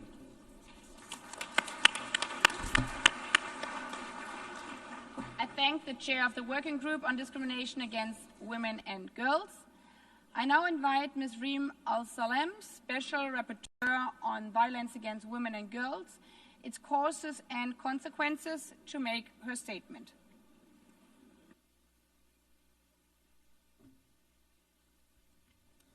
Madam President of the General Assembly, Mr. Secretary General, Excellencies. 30 years ago, the Beijing Declaration and Platform of Action, the BDPA, gave the world a visionary blueprint that recognized the structural, societal, and individual causes of violence against women and their consequences. Today, as we commemorate its anniversary, we must recommit to its promise with honesty and courage. That starts with returning to the original intent of the BDPA, not diluted, not reinterpreted, and to implementing it comprehensively and not superficially. Let me highlight 6 commitments that are especially urgent and pertinent today. First, we must reaffirm women's inherent dignity and humanity. The BDPA mentions dignity 7 times and humanity 5 times, reminding us that women are not a subset, but are half of humanity. Yet today, those words have vanished from our policy language as though women's most basic worth and rights could be set aside. If we lose the language of dignity and humanity, we lose the foundation of equality. Second, we must reclaim the material reality of being female. The BDPA references the term sex or a derivative of it 176 times, recalling that all major human rights instruments prohibit discrimination on that basis. And yet, 3 decades later, the architects of the BDPA would be in disbelief to learn that stating this truth is branded by some as hateful, outdated, and regressive. Third, we must confront the rampant commodification and objectification of women and girls. Their bodies, their sexuality, and even reproductive functions have been turned into products for the sale and purchase, creating patriarchal entitlements and control, both online and offline. The BDPA was gravely and rightly concerned with this exploitation, particularly of prostitution and trafficking for sexual exploitation, and urged states to prosecute those who profit from it. Today, we must finally heed that call. Fourth, the BDPA identified aggression, colonialism, and foreign occupation as causes of grave violations, ethnic cleansing, genocide that fall within cruelty on women and girls. While governments stand idly by, women and girls, particularly in Palestine and in Afghanistan, are being intentionally and systematically targeted and destroyed. These atrocities and the impunity granted to their perpetrators expose the profound hypocrisy of governments who claim to defend women's rights while turning a blind eye to their annihilation. Fifth, the BDPA demanded accountability. But instead of an increased access to justice, we are seeing the opposite, on several fronts undermining rights hard won. Perpetrators of rape, trafficking, war crimes, and genocide walk free, flaunting their impunity while some governments boast of their support to them. And finally, the BDPA warned against excessive military spending, recognizing that militarization fuels violence against women while draining resources from peace, women empowerment, and ending violence, as well as social justice. Yet today, the global arms race intensifies, leaving women and girls to pay a hefty price. Excellencies, 30 years ago, states believed this agenda was achievable. If this was possible then, it is possible now, not as an act of charity, but as a necessity and undeniable right for women for half of humanity. That half is watching, and that half will hold you to account. Thank you. I thank the Special Rapporteur on Violence Against Women and Girls, its causes and consequences. I now invite Cecilia Suarez, UN Global Advocate for the Spotlight Initiative, to make her statement.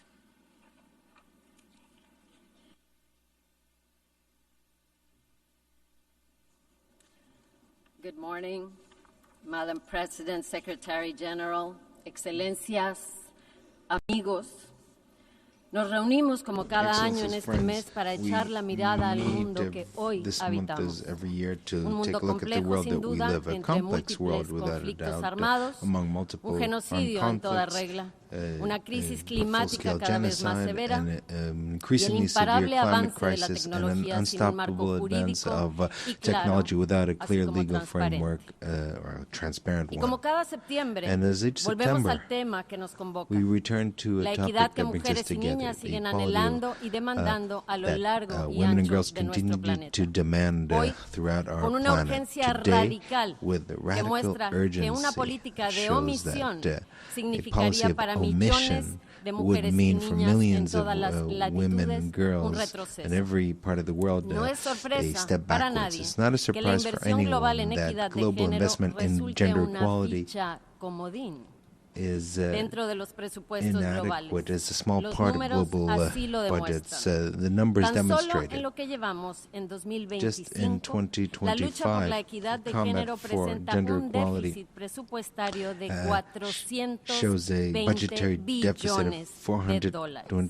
En contraste, la inversión global en gasto militar asciende a $2.718 billones. Y escúchenlo bien, $2.718 billones en armamento y guerra frente a un déficit de $420 billones en equidad de género. Es decir, el mundo hoy prefiere gastar deficit in gender equality. In other words, the world prefers to invest 6 times more in preparing for a conflict rather than investing in upholding and promoting the rights of half of the population.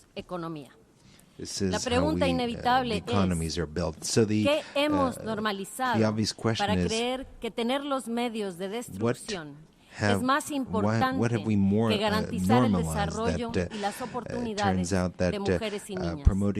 ¿Hasta cuándo seguiremos pensando que se nos puede dejar vivir como ciudadanas de segunda? La pregunta puede sonar ingenua. La guerra es un negocio, pero también lo es invertir en desaparecer aquello que mantiene a la mitad de la población, las mujeres, lejos de su verdadero potencial dentro de nuestras sociedades y, a su vez, restringir el crecimiento de la sociedad en su conjunto. Y lo volveremos a decir. Se tiende a ver y entender esta brecha como algo que oprime, aflige y alcanza únicamente a las mujeres. Pero no nos equivoquemos.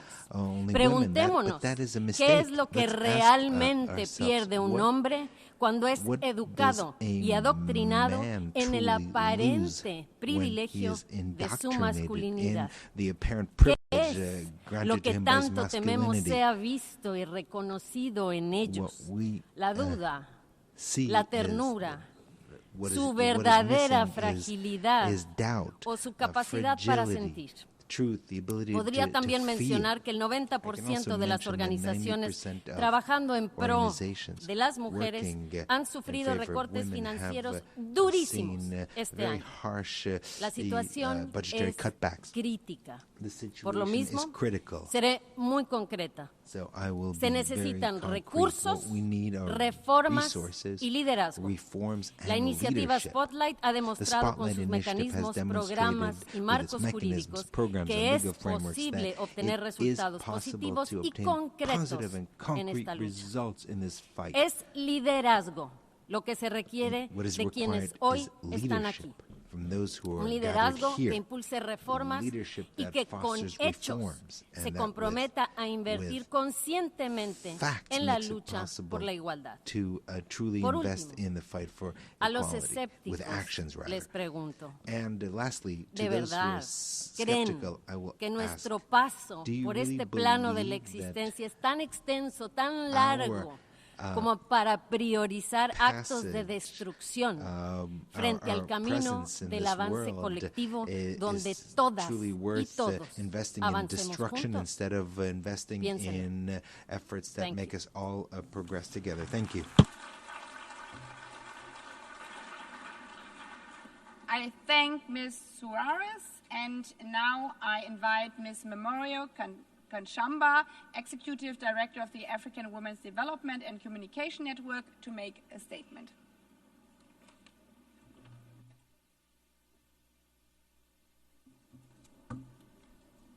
Your Excellencies, distinguished guests, brothers and sisters, thank you for this opportunity to speak at this occasion.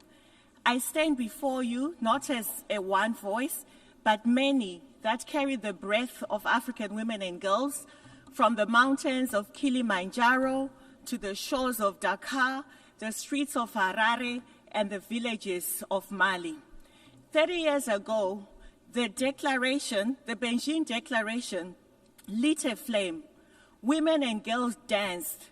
We sang together. The moment was not only symbolic, it was sacred. It was a covenant. And yes, there has been progress in the areas that Your Excellencies eloquently discuss and share on care work, gender-responsive budgeting, on women, peace and security, on the girl child, and climate justice. But let us be honest, even though this has entered the discourse has not delivered. There's been persistent and deliberate gaps, particularly the chronic underfunding of national gender institutions and the many sectors that shape our lives: health, education, agriculture, livelihoods, as well as public service provision. We have seen the erosion of women's organizing and feminist movements. We have seen reversals of hard-won gains and rights undermining our demands and struggle.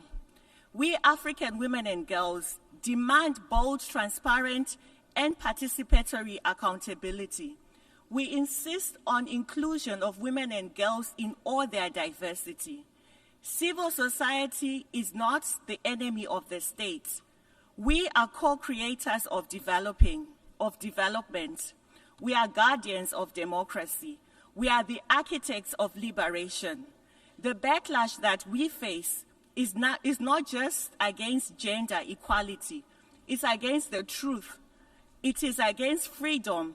It's against the principles upon which these institutions celebrating 80 years has been founded. We must affirm feminist principles that offer real alternatives to the broken system. Ubuntu, our shared humanity and interdependence, reparative justice for colonialization, debt, and climate harm. Africa each year loses close to 60 billion through illicit financial flows. These are funds and resources that can make a huge impact on women's rights and gender equality. Your Excellency, we also face a lot on our peace as a continent, on the dignity, on the extraction that we see of critical resources in the name of advancing climate transition. We see systematic violence. 80 years of the United Nations, we must not still be debating the relevance of gender equality and women's rights. Not in this generation, not after 30 years of Beijing, not after decades of the struggle. Women and girls deserve a life free of violence, free from the misogyny, free from the technology-facilitated violence that we see. Women and girls deserve to live and to thrive in dignity and joy. UNGA 80 must rise to this moment of reckoning and make bold, unapologetic resolve to fund gender equality and women's rights. It is non-negotiable. Thank you.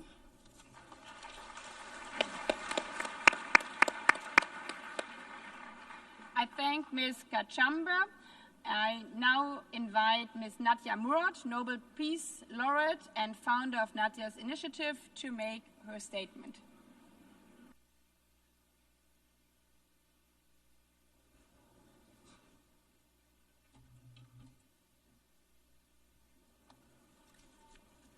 Thank you, Madam President, for your commitment to advancing the rights of women and girls globally.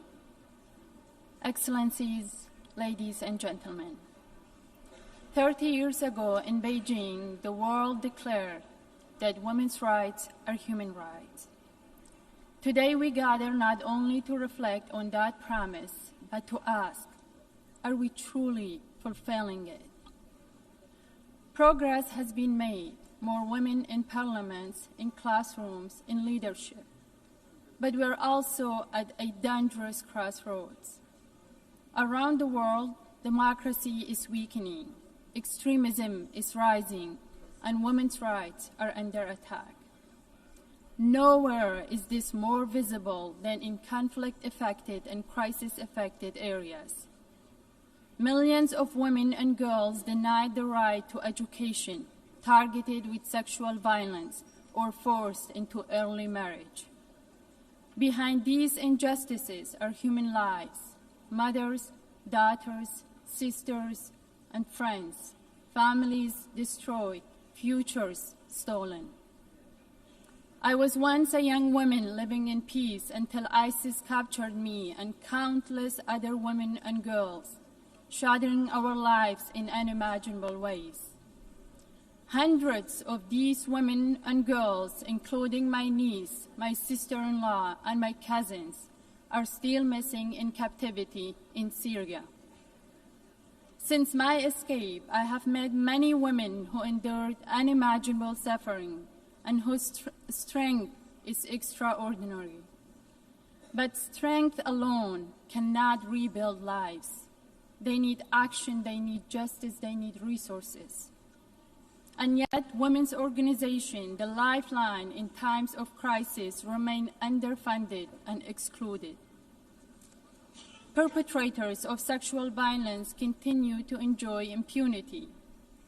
Equally urgent, the international community must hold accountable regimes, groups, and governments that deny women and girls the rights, those that legalize child marriage, restrict education, or enact discriminatory laws.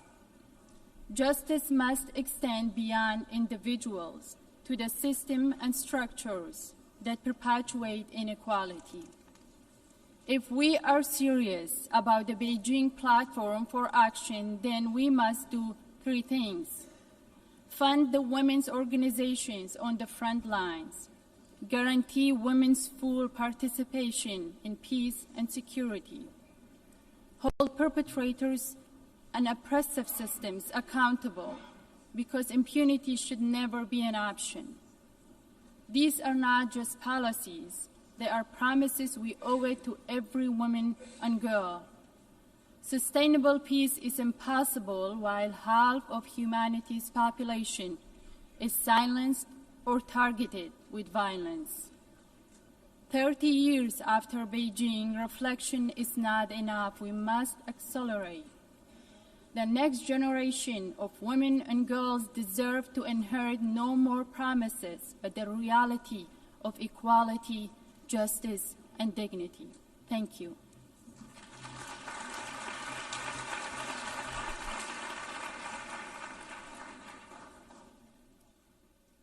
I thank Nadia Murad, and with the wise words from her, we have just heard the last speaker for the opening segment of this high-level meeting. I thank all our eminent speakers once again for their participation and insightful interventions, and maybe we have applause for all of the speakers again.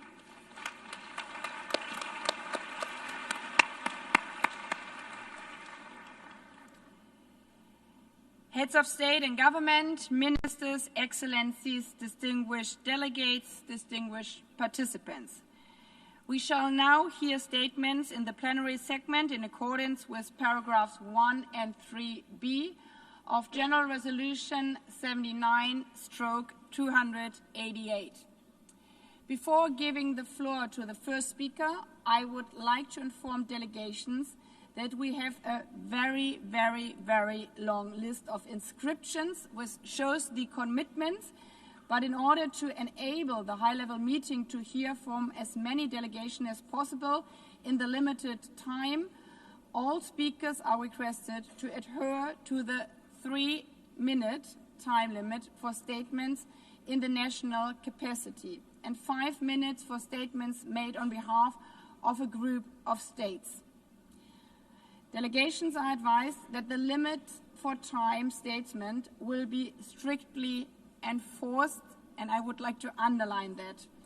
The microphones will be automatically muted once the speaking time has elapsed. Having said this, I would appeal to all speakers to deliver their statements at a reasonable pace to facilitate interpretation into the 6 official languages of the United Nations, and have always a look at the little clock in front of you. Having said that, it's my dear honor to give now the floor to our first speaker of the high-level meeting convened by the President of the General Assembly on the 30th anniversary of the 4th World Conference on Women. And I give the floor to Her Excellency Jennifer Drilling-Simons, President of the Republic of Suriname.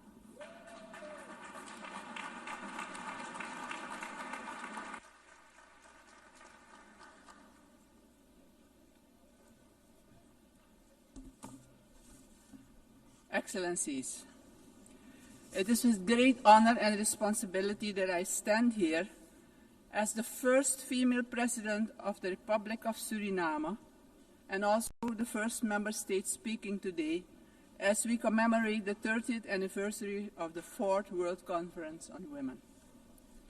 This historic occurrence in my country has not only cracked the glass ceiling, but more importantly paved the way for particularly girls to dream about something that was perceived uncommon only about 3 decades ago.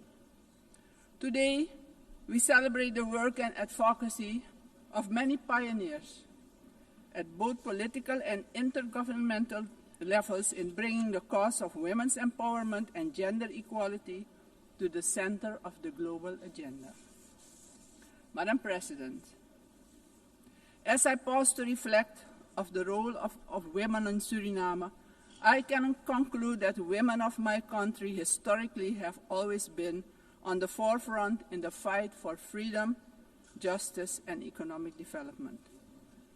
Suriname remains committed to the Beijing Declaration and has made gradual progress in strengthening legislation, advancing gender-sensitive policies, and implementing programs to address persistent inequalities. Persistent challenges such as economic disparities, gender-based violence, and underrepresentation of women in leadership. These must be addressed with renewed urgency and vigor. We also face new and have to address new challenges, like the negative influence of social media on the self-image of many girls and young women. In closing, Madam President, Suriname reaffirms its unwavering commitment to advancing the rights, empowerment, and full participation of women and girls in every aspect of life. As a priority action, my government commits to further improve access to STEM education for girls and the protection of women and girls against gender-based violence. Advancing gender equality means progress in achieving sustainable development for all. Working as equals, living as equals, as women and men, we are better together. Thank you. I thank Her Excellency, and again, congratulations for being the first of your kind, the first female president of Suriname. Congratulations.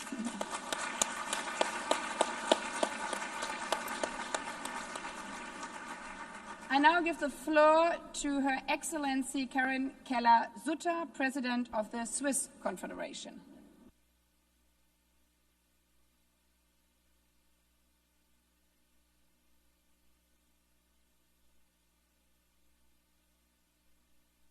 Madame la Présidente, Excellences, Mesdames et Messieurs, la déclaration et le programme d'action de Beijing sont aujourd'hui encore notre boussole.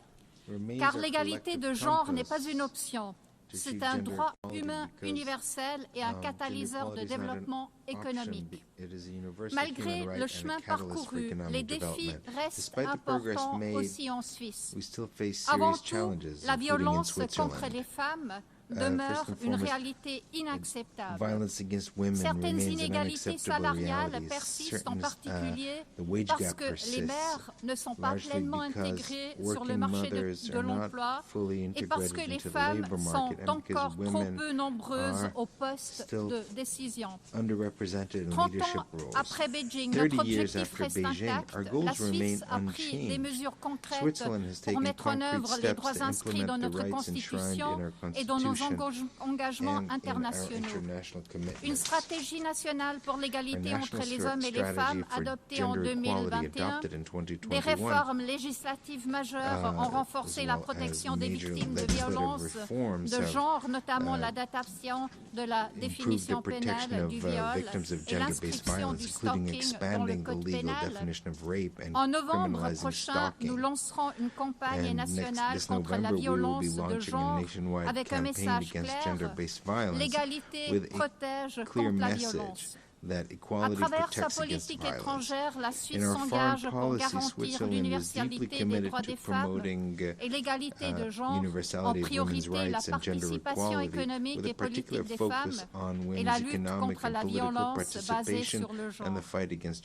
Madame la Présidente, Excellences, Mesdames et Messieurs, les crises récentes ont entraîné un recul en matière d'égalité des genres. En effet, les acquis des dernières décennies sont aujourd'hui menacés dans plusieurs pays. Or, des solutions ont été formulées depuis longtemps dans différents instruments multilatéraux. Aujourd'hui, nous devons nous appuyer sur ce cadre normatif international et nous engager pour sa mise en œuvre. C'est là le meilleur moyen de protéger les individus et d'assurer le développement des sociétés égalitaires. La démocratie et la prospérité économique en dépendent. Ensemble, transformons la vision de Beijing en réalité. Je vous remercie.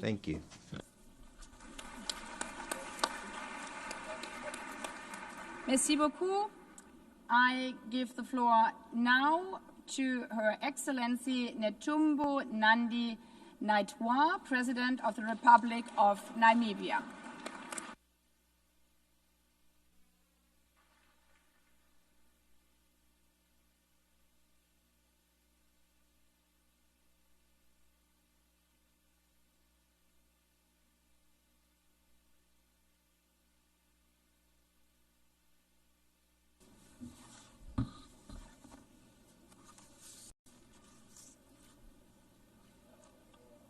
Madam President, gender equality and women empowerment have been key priorities for Namibia's government since our independence in 1990.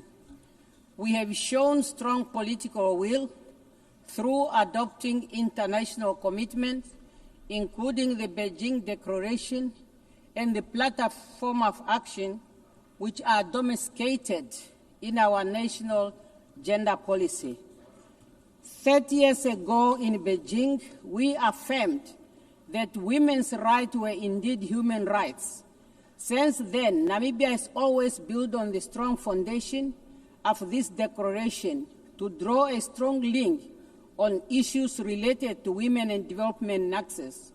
Our progress in the area of political inclusion and legal frame are grounded in this and underpinned our deep commitment to achieve progress for empowerment of women.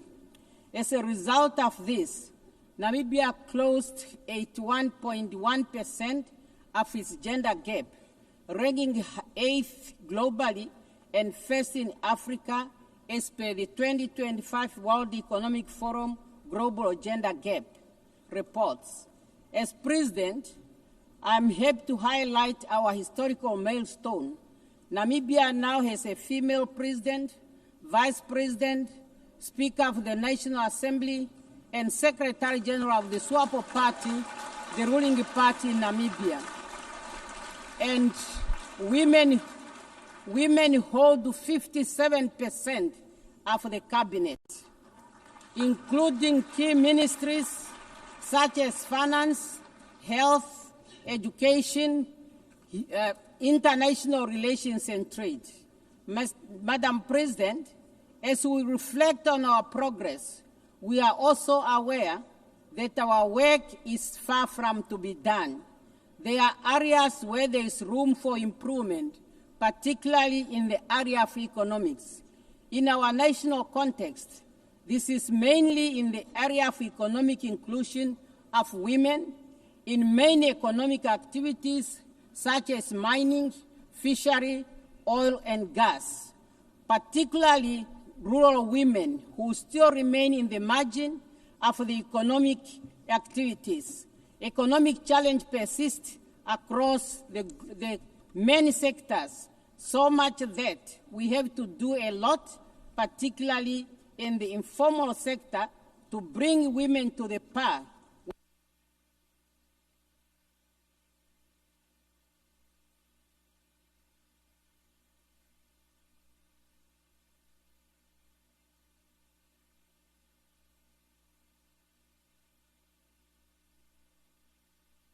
Madam President, thank you.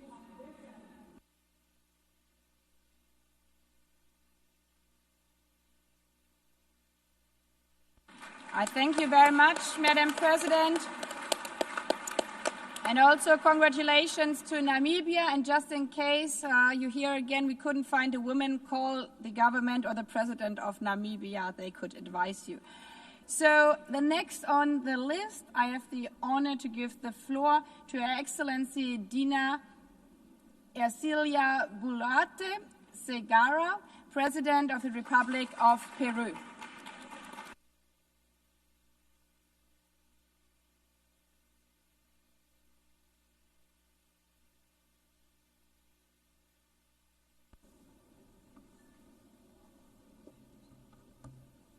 Gracias, señora Presidenta. Thank you very much, Madam President. Han transcurrido 30 años desde la adopción de la Declaración y Plataforma de Acción de Beijing, un hito histórico que marcó el compromiso político internacional más importante para alcanzar el empoderamiento de todas las mujeres, adolescentes y niñas, y el pleno ejercicio de sus derechos humanos en condiciones de igualdad. Desde entonces, hemos alcanzado resultados relevantes. Se han reducido las brechas en el acceso a la educación y el mercado laboral. Un número creciente de mujeres accede a espacios de toma de decisión y se han fortalecido las normas para combatir la violencia, la discriminación contra las mujeres. Sin embargo, Presidenta, aún persisten brechas estructurales que limitan el desarrollo de las mujeres y las niñas, pues la pobreza extrema y la multidimensional, la discriminación y la violencia nos siguen afectando desproporcionadamente. Frente a ello, el Perú toma acciones decididas. En el año 2019 se aprobó la Política Nacional de Igualdad de Género, cuyos objetivos prioritarios son garantizar a las mujeres el ejercicio de todos sus derechos, erradicar la violencia contra ellas, empoderarlas y superar las barreras institucionales y socioculturales que enfrentan. Contamos con más de 400 centros de emergencia mujer a nivel nacional que actúan con un enfoque intercultural para atender casos de violencia contra las deal with cases of violence against women so that we can put an end to this scourge. And we are using public funds to finance projects to support the economic independence of women.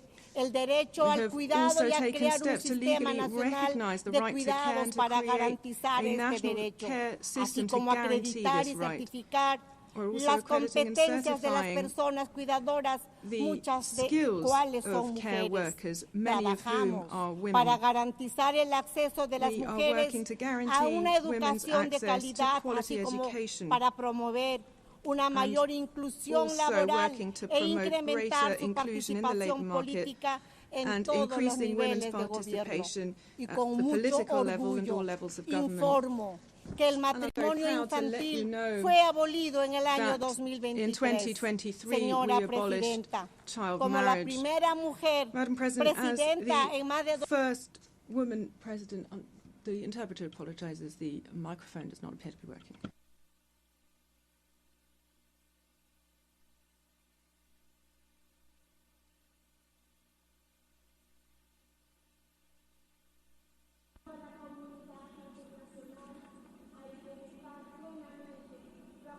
Muchas gracias. Thank you very much.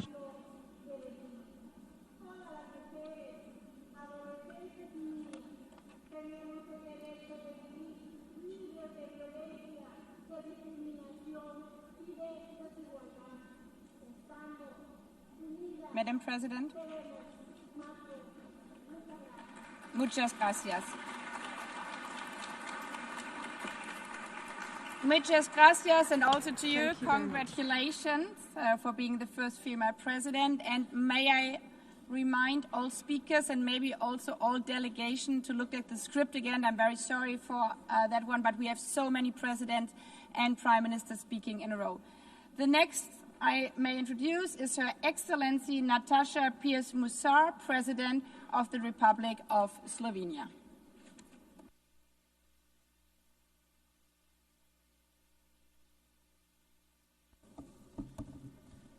Madam President, Your Excellencies, we need to face a difficult truth.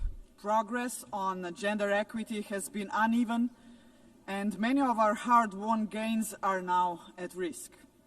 Sexual and gender-based violence, economic inequality, a lack of sexual and reproductive rights, political underrepresentation, and the systemic discrimination of women persist.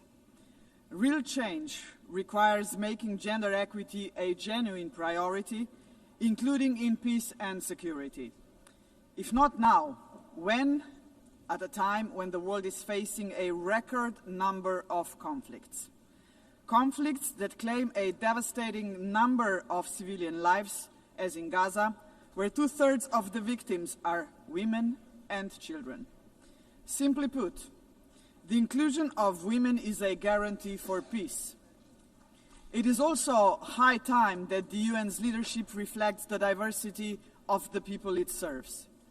This calls for bold action from all of us to nominate, support, and elect women to the highest offices, both here at the UN and in our own countries as well.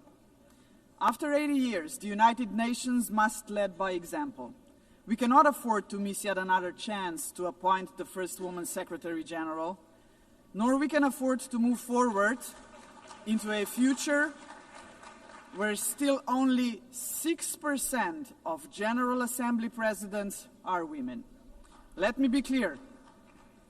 The issue has never been about merit. There are plenty smart and capable women. What is lacking is the will to open doors.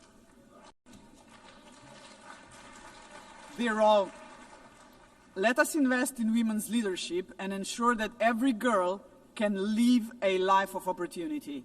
I know that women and girls in Afghanistan, Gaza, Ukraine, Sudan, Haiti, and beyond are counting on us.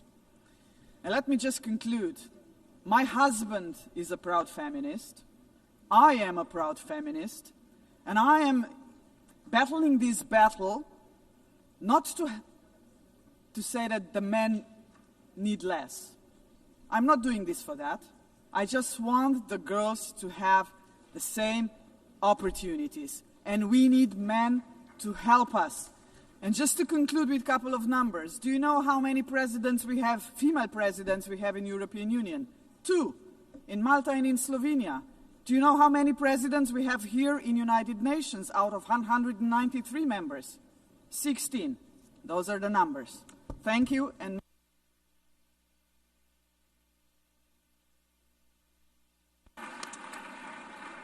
I thank Her Excellency, Madam President, and again also congratulations to you being the first in that role. I give the floor now to His Excellency Daniel Francesco Chapo, President of the Republic of Mozambique.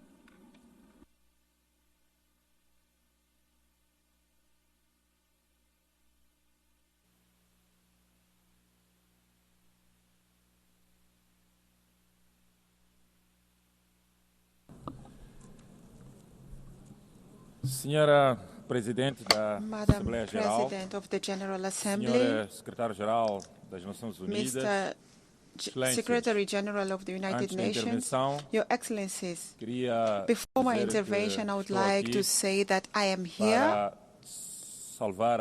in order to save the honor of men in the room, because since we've started, I just see women making the intervention.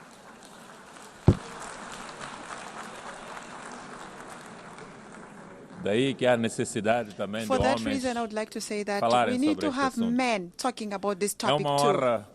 It's an honor to address this distinguished assembly in a year. We celebrate the 30th anniversary of the Beijing Declaration and the Platform for Action. On this occasion, I would like to reaffirm the unwavering commitment to the women empowerment of Mozambique. This is why the implementation of the agenda of Beijing, we have defined 2 priority areas for all girls and women, namely freedom of poverty through promoting access to reproductive resources and economic resources, zero violence, with a particular focus on eradication of femicide and all forms of gender-based violence. Your Excellencies, since Beijing, we have achieved gender parity in the Council of Ministers and in the Parliament. Almost 50% of the girls in the country are enrolled in all the levels of education.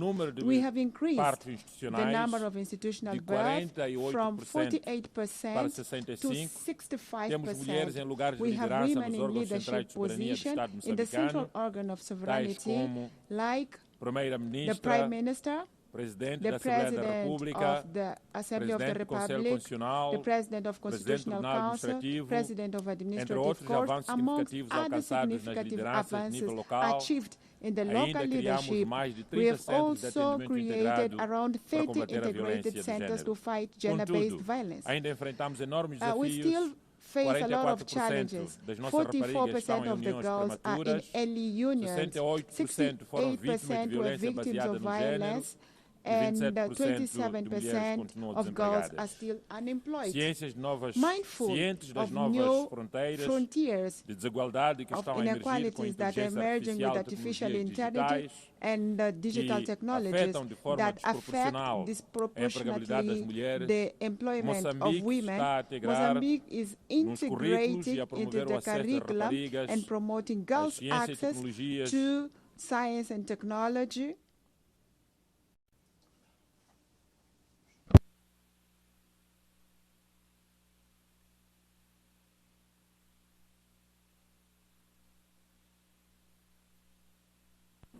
Thank you, Mr. President.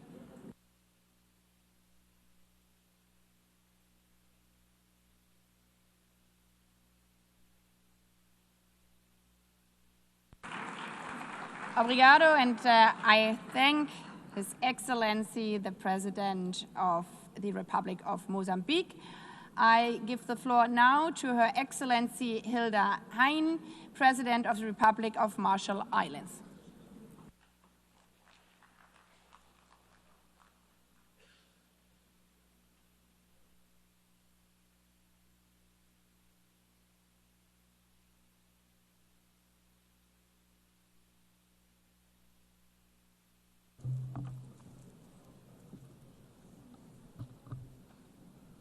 Madam President, Mr. Secretary General, Excellencies, Yahweh. 30 years ago, Ambassador Nay John Edwards, now happily retired, led a delegation of Marshallese women to the Beijing Conference of Women. That conference changed her life and generations of Marshallese women ever since. Since the Beijing Declaration, gender is now a core pillar of our national planning. As a small island developing state, we are not moving fast enough with island-tailored strategies. In a nation where 1 out of 2 women experience violence, and in a Pacific Island region with the lowest rate of women in elected government in the world. Core efforts need to be strengthened, including in our families and communities. We can build on our traditional matrilineal customs to encourage the role of women as peace builders, as human rights defenders, and contemporary leaders in their fields. While the Marshall Islands has instituted important legal reforms, rates of gender-based violence remain unacceptably high. Education, police officer training, and crisis services have been key steps. We will continue to ensure the full recognition and realization of human rights for women and girls, including through our recent ratification of the Palermo Protocol on Trafficking.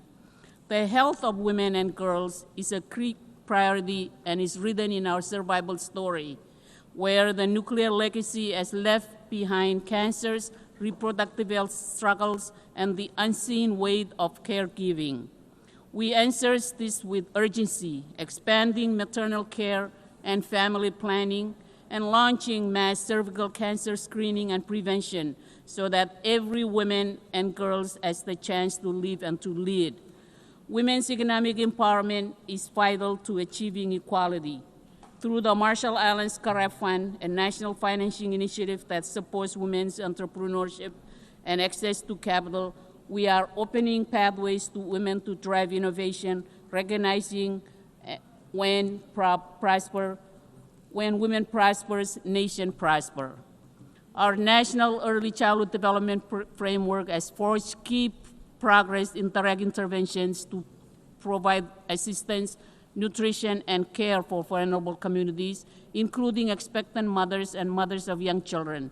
This will be expanded for universal coverage to address crisis levels of malnutrition and stunting. We welcome the region's new policy launch to incorporate climate and resilience in the framework. Madam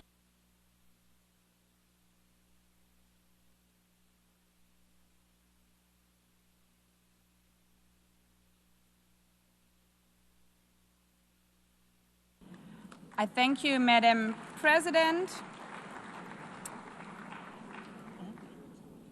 I now have the honor to give the floor to Her Excellency Gordana Siljanovska-Davkova, President of the Republic of North Macedonia.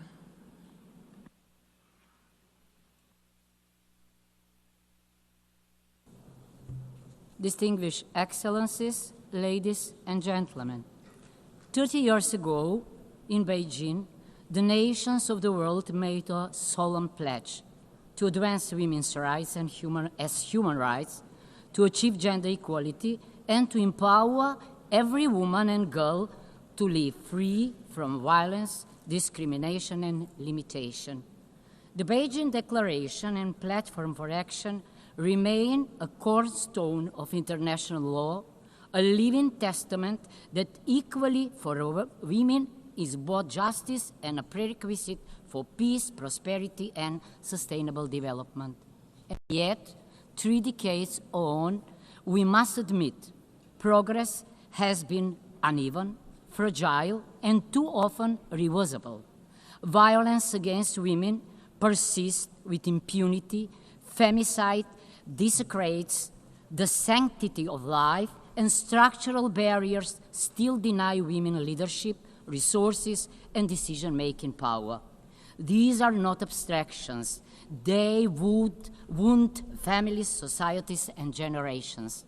At the same time, the very institution created to safeguard peace, the United Nations faces a profound crisis. Conceived as the greatest peace project of humankind, it is now stands against a backdrop of wars raging across continents. 80 years after its founding, peace, the raison d'etre of the UN, remain elusive. Mars still rules when it is time for Venus, embodied in the vision, compassion, and leadership of women, to guide our common future. If we are serious about peace, then the time has come to entrust the helm of the United Nations to a woman. We, the women of the world, together with the children, are the first and greatest victims of war. But we are also the bearers of healing, compassion, and hope.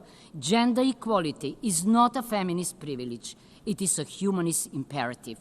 We do not ask for favors, not for matriarchy, but for a just order in which the talents and creativity of half of humanity are fully recognized for the advancement of politics, science, health, education, and peace. Excellencies, the Beijing Declaration called on us to ensure equal rights and equal access for women and men, girls and boys.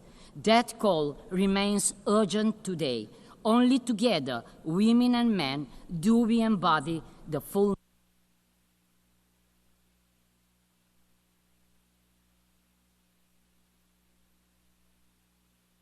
renew our commitment.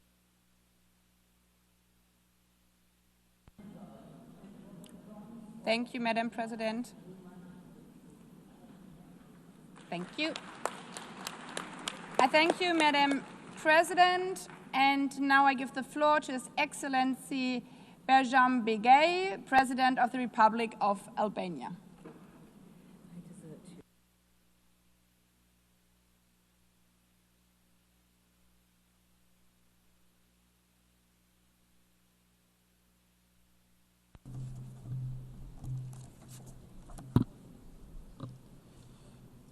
Madam President, Excellencies, it's my pleasure to present at the commemoration of the 30th anniversary of the Beijing Conference an important platform in the global efforts for gender equality and the empowerment of women and girls. Today serves as an opportunity to renew our collective commitment and to give fresh impetus to the full implementation of the Beijing Declaration and Platform for Action. We have made significant strides in ensuring women's participation in political, economic, and social life. Yet, with only 5 years left to achieve SDGs, progress on gender equality is stagnating and in some areas is regressing. We must reverse this trend. This meeting must serve as a turning point, moving beyond the rhetoric to action. We must mobilize adequate financial resources, reinforce accountability frameworks, and invest in measurable and transformative actions. Albania is ready to share its experience. Over the past decade, we have undertaken substantial legal, institutional, and societal reforms aimed at promoting gender equality. Albania has closed the gender gap in education, strengthened women's economic participation, and invested in digital inclusion and entrepreneurship for women and girls. These reforms have been shaped in consultation with civil society and the youth, making gender equality an important aspect of our society. To us, gender equality is essential to sustainable development, social cohesion, and shared prosperity. Albania has pledged two priorities under the Beijing Plus 30 Action Agenda. First, to intensify efforts to eliminate violence against women, and second, to expand the application of gender-responsible budgeting. At a time when conflicts and crises are multiplying, the world needs the leadership and contribution of women more than ever. Their role is fundamental in building peace, preventing conflict, and creating more inclusive and resilient societies. Albania reaffirmed its full commitment to the Beijing Declaration and Platform for Action to the 2030 Agenda and to international human rights instruments. Thank you.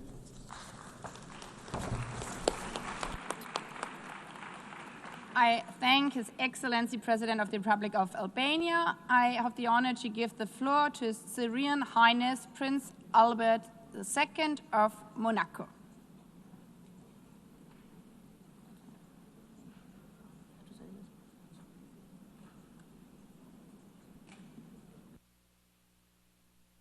Excellencies, ladies and gentlemen, in all of your capacities, 30 years ago, the Beijing Declaration Platform of Action set out an ambitious roadmap to achieve gender equality and empowerment of all women and girls. Today, as we mark this anniversary, we need to demonstrate clear-sightedness, determination, and a renewed commitment. Despite significant progress that has been achieved over recent decades, we see today alarming setbacks in women's rights. There are armed conflicts, the climate crises, and regressive movements which imperil our basic rights.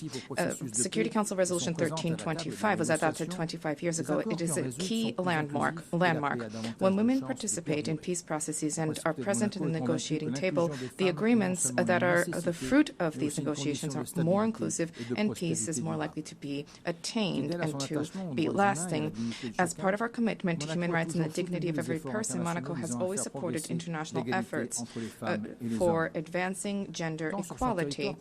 Both on our soil and through international cooperation, the Principality has been working proactively to promote girls' access to education, women's economic empowerment and independence, as well as the fight against all forms of violence, including in conflict and crisis contexts.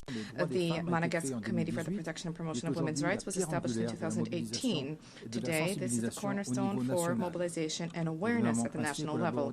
The government of our Principality is working closely with UN agencies such as UN Women and its Sport for Generation Equality framework, which recognizes the role of sports as key leverage towards social transformation. Monaco is proud of supporting this initiative. We believe that sports should be an engine for empowerment, for respect, and for solidarity. UNICEF and UNFPA are also key partners for our action through tangible projects. So these partnerships help to anchor the principles of the Beijing Declaration in actions on the ground. I also wish to highlight the key role of civil society, women leaders, young people, and male allies in building a world that is more just, with greater solidarity and greater equality. Our Principality reaffirms a commitment to continue along this path in a decisive way alongside all of those who work day by day to ensure that this equality becomes a reality. Thank you. I thank His Serene Highness Prince Albert II of Monaco, Sovereign Prince of the Principality of Monaco. And I have the honor now to give the floor to His Excellency Assali Assoumani, President of the Union of the Comoros.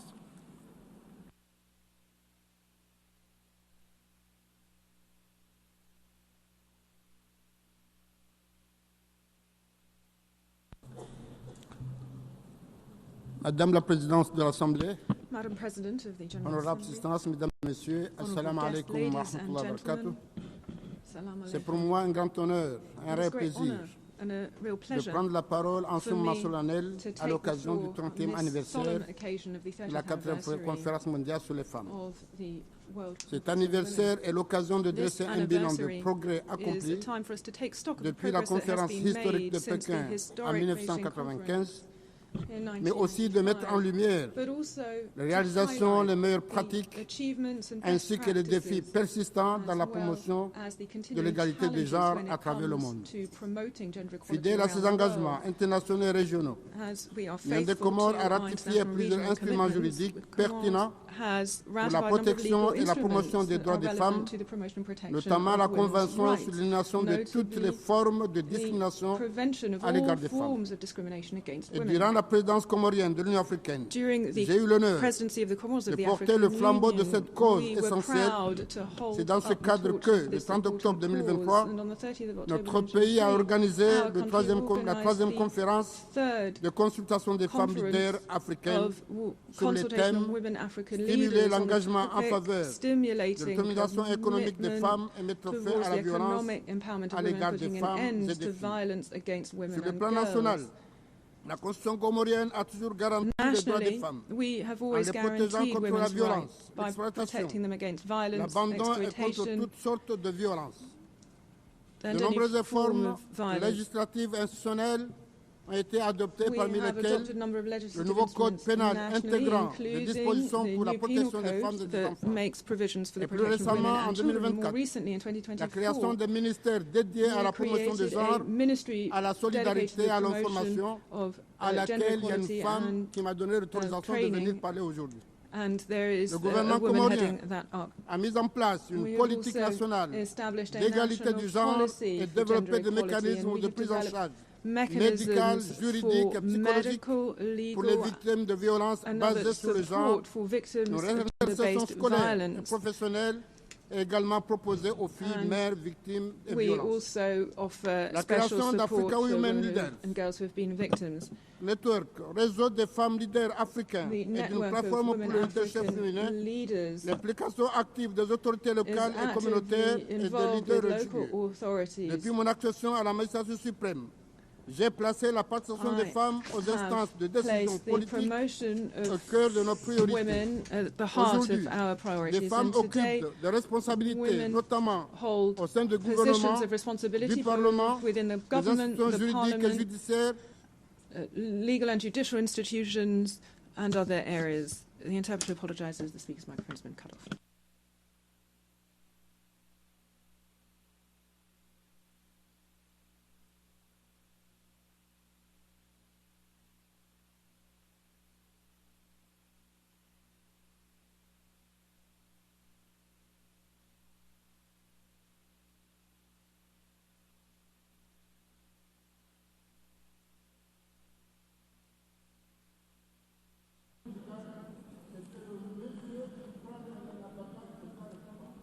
Excellency,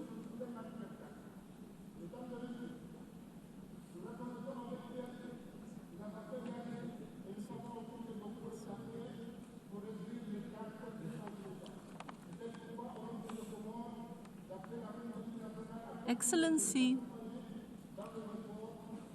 kindly conclude your statement.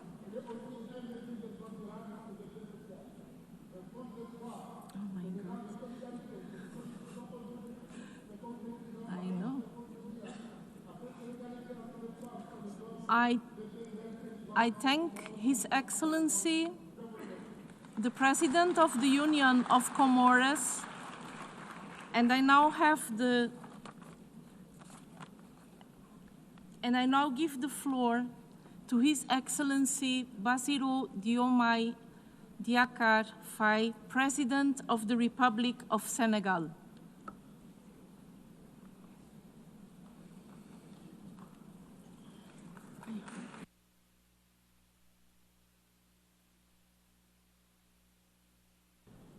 Madame la Présidente de l'Assemblée Générale, and General Assembly, Madame la Vice-Secrétaire Générale, chers collègues, distinguished colleagues, ladies and gentlemen, je remercie la Présidente de l'Assemblée Générale et le Secrétariat Général pour la convocation de cette réunion.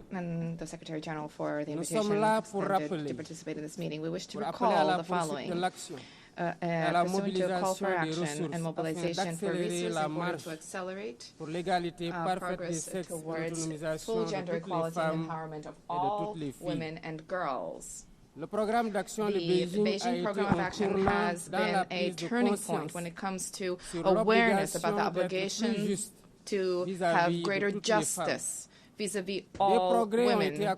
Progress has been achieved. However, this progress should be assessed on a regular basis in order to identify weaknesses, as well as to make the necessary adjustments to build a fair and more inclusive society. The commitment to promotion of gender equality and the rights of women means that there is a need to fight against poverty, to guarantee women's access to economic resources, to education, to health care, as well as to enhance women's participation in decision-making bodies, as well as to protect them against all forms of violence and discrimination. This is what we have been doing in Senegal through our public policies and through the Senegal 2050 vision, which places women and young people at the very heart of national citizenship and stability. We have been implementing a progress accelerator to surmount the persistent obstacles to equality with programs which include expanding access for women and girls to education and training, and combating unstintingly all gender-based violence. We are fighting against all forms of violence and discrimination against women and girls, and this struggle needs to be continued with vigor. In neither in religion, history, or any affiliation, or any argument can be made for women to be abused, discriminated against, or marginalized. All public bodies, members of civil society, religious and faith traditional leaders, all citizens have an obligation more than ever before to mobilize ourselves against brutality, against harassment, against rape, and against all forms of abuse. Together, let us surmount the persistent inequality. Let us work towards a greater partnership among states. Let us prepare future generations, succeeding generations, helping them to live in a fair, more equal, more harmonious world. This is a shared responsibility. This is a universal moral duty. I thank you for your attention. I thank His Excellency the President of Senegal, and I now give the floor to His Excellency Faustin Archange Touadéra, President of the Central African Republic.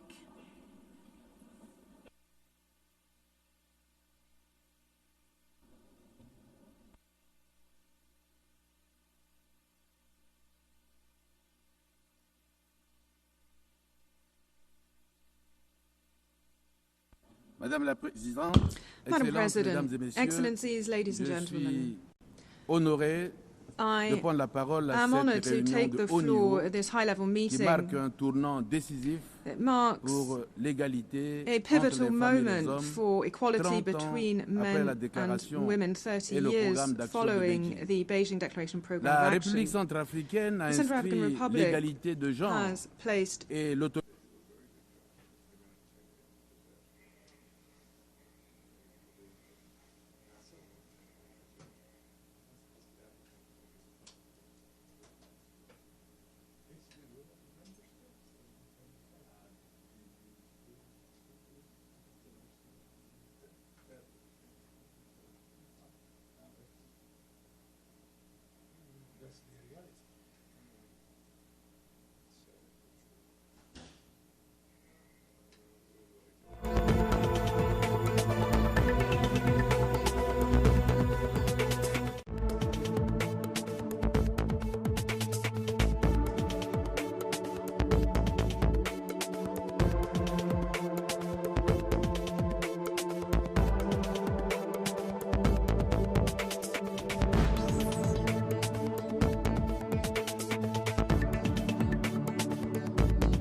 forms of violence, including tech-facilitated abuse, is already stretching our capacity to respond meaningfully. Bold partnership is needed to address this growing issue. The Pacific is reviewing its regional disability framework to ensure persons with disabilities are recognized and provided with more inclusive spaces. As one Blue Pacific continent, we stand united to reaffirm our promise that women and girls in our region can live in peace, security, and dignity. Women's role in peace and security is critical to be aligned with the UN Security Council Resolution 1325, underpinned by the Blue Pacific Ocean of Peace Declaration. Let me now speak on the subject in my national capacity. My government is committed to deliver access to quality education for all Solomon Islanders. The Solomon Islands National University is offering second chance programs for women who left formal education due to pregnancy. I am pleased to announce that 9 out of 10 births in Solomon Islands are attended to by skilled professionals. We have distributed reusable menstrual pads to schoolgirls in the provinces as part of our health program, rolled out vaccinations for girls to prevent cervical cancer, and removed duty and goods tax on menstrual sanitary products. To combat violence, we have the Family Protection Act 2014, Penal Code Amendments 2016, Child and Family Welfare Act 2017, and the National Policy to Eliminate Violence Against Women and Girls 2021 to 2027. Empowering women in business remains a national priority. Financial literacy training in rural areas has seen the growth of women saving clubs. These saving clubs have provided women with seed money to pursue their economic goals. In closing, the Pacific region remains steadfast in our commitment to multilateralism, the Beijing Plan of Action, and will continue to place gender equality central to every decision we take in shaping our future. I thank you for your attention. I thank the Prime Minister of the Solomon Islands, and I now give the floor to His Excellency Michael Martin, Taishu of Ireland.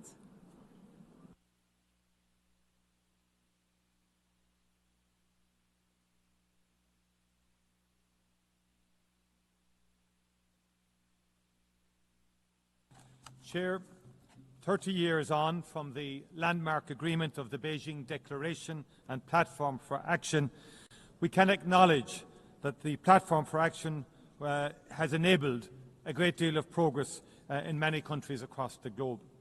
And this includes women's access to employment, equal pay and conditions, increased political representation for women, improved access to education and legal reforms in a large number of countries to promote the realisation of women's rights and equality.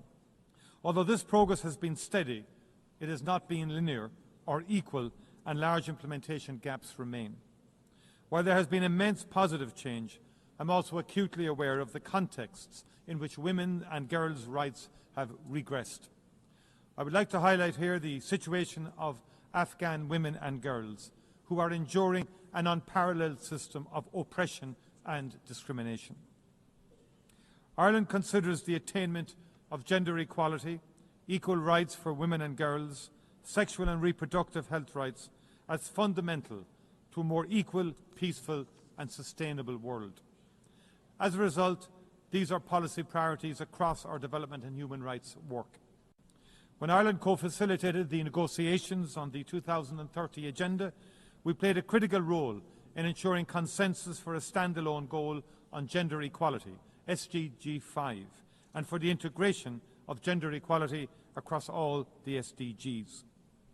Gender equality is both a fundamental human right under international law, as well as a necessary condition for sustainable global development. I regret that this human rights-based approach to equality and to women's rights, instead of being reinforced and ring-fenced by the world's leaders, is instead facing a strong and concerted attack. 30 years after the moment of hope and impetus for change, which the Beijing and Cairo processes represented, we celebrate the gains that have been achieved. But we must also acknowledge that in many places progress has stalled, that women continue to be poor in disproportion to men, that they continue to bear the burden of family and childcare, and that they're the most affected by climate change. Ireland strongly affirms our commitment to the United Nations and multilateral structures, and that includes the achievement of genuine gender equality around the world. And that's why we're pleased to be co-facilitating with St Kitts and Nevis the process to revitalise the Commission on the Status of Women. Ireland has been on our own journey with regard to women's rights in the past 30 years. We have learned the lessons from the dark chapters in our own past, where vulnerable women's voices were ignored and silenced. Rest assured that Ireland is committed to continuing highlighting and prioritising women's human rights, including as we work towards gaining a seat on the Human Rights Council.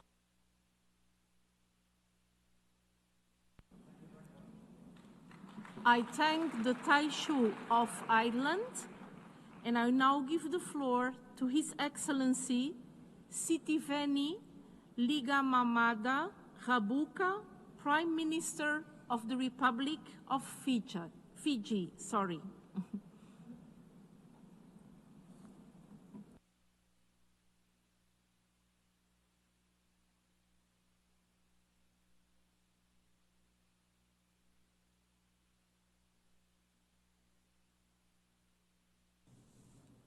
Madam President, Your Excellencies, the Fourth World Conference marks a significant turning point in the global agenda for gender equality. This is a celebration of the invaluable contributions that women make in our lives.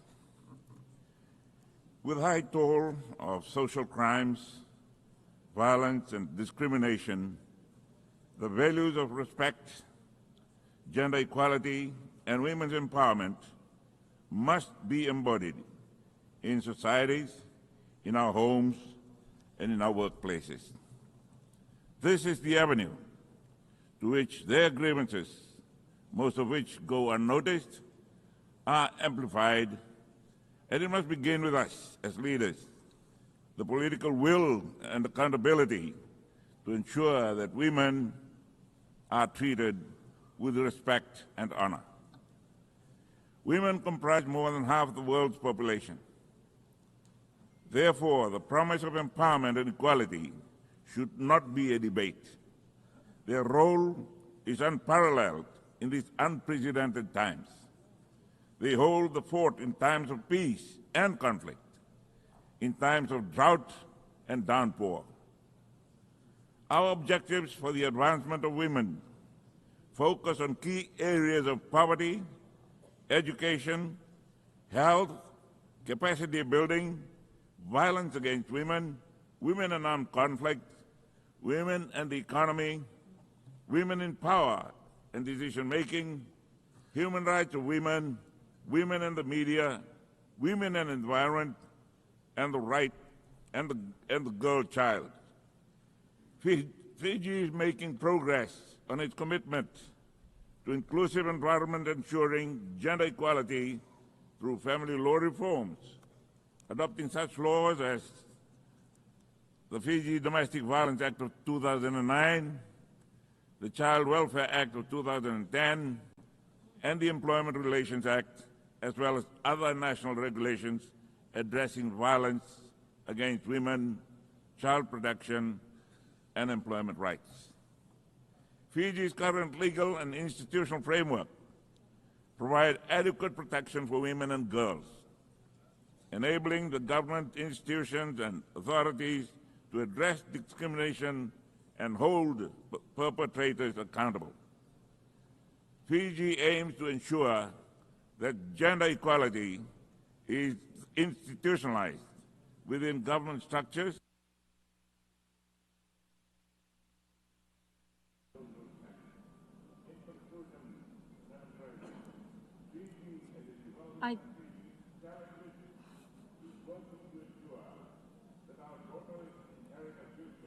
I thank the Prime Minister. I thank the Prime Minister of the Republic of Fiji, and I now give the floor to His Excellency Jonas Gahr Støre, Prime Minister of the Kingdom of Norway.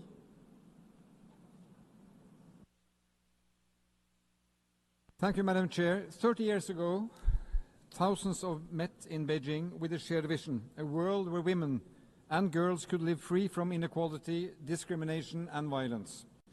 I remember that it felt like history was being made there and then. At that time, I worked as an advisor to Norwegian Prime Minister, first women Prime Minister Gro Harlem Brundtland, who we heard this morning. And she said at that meeting, women's power is a formidable force. She too remains a formidable force. Nobody has taught me more about politics and leadership than her. The Beijing Declaration and Platform for Action was a bold one, ambitious and transformative. Since then, we have seen undeniable progress. More girls complete secondary education. Fewer girls are married before the age of 18. Extreme poverty among women and girls is reduced. And these are significant and real steps. They are worth celebrating. In my lifetime, women's participation in the workforce has significantly increased in my country, Norway. And this has in fact meant more for Norway economically than the revenue from our energy resources, oil and gas. It has boosted economic growth. It has given women greater financial independence and brought our society closer to realizing its full potential. This progress has not come by itself. It reflects choices that have been made and struggles that have been fought, rights that have been fought for. We have developed strong laws, made smart investment, and built partnerships with employers, trade unions, and civil society. Thanks to such measures as paid parental leave, flexible work hours, and affordable childcare, both women and men can now practice their work and give priority to it.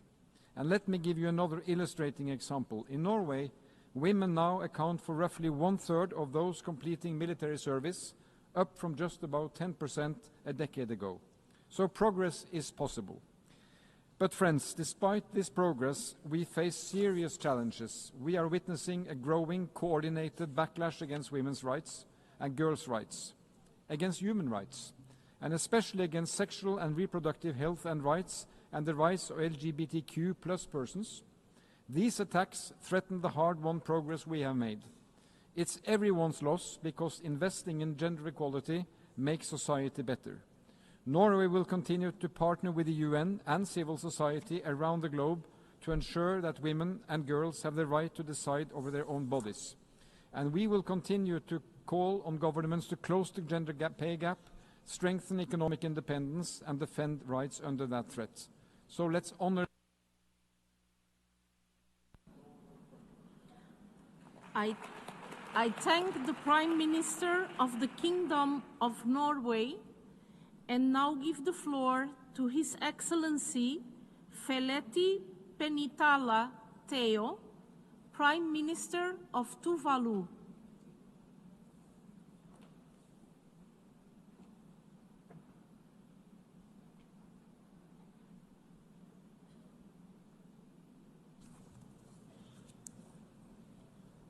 Madam President, Excellencies, ladies and gentlemen, 30 years after the Beijing Platform for Action, Tuvalu reaffirms its commitment to gender equality, and we have taken important steps towards that objective.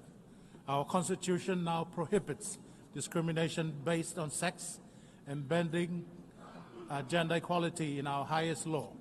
Inclusivity is also part of Tuvalu's top 21 development priorities, which guide our development agenda. In 2024, we adopted a more updated and modern national gender equity policy to assure women's empowerment and protection from violence are integrated across all sectors.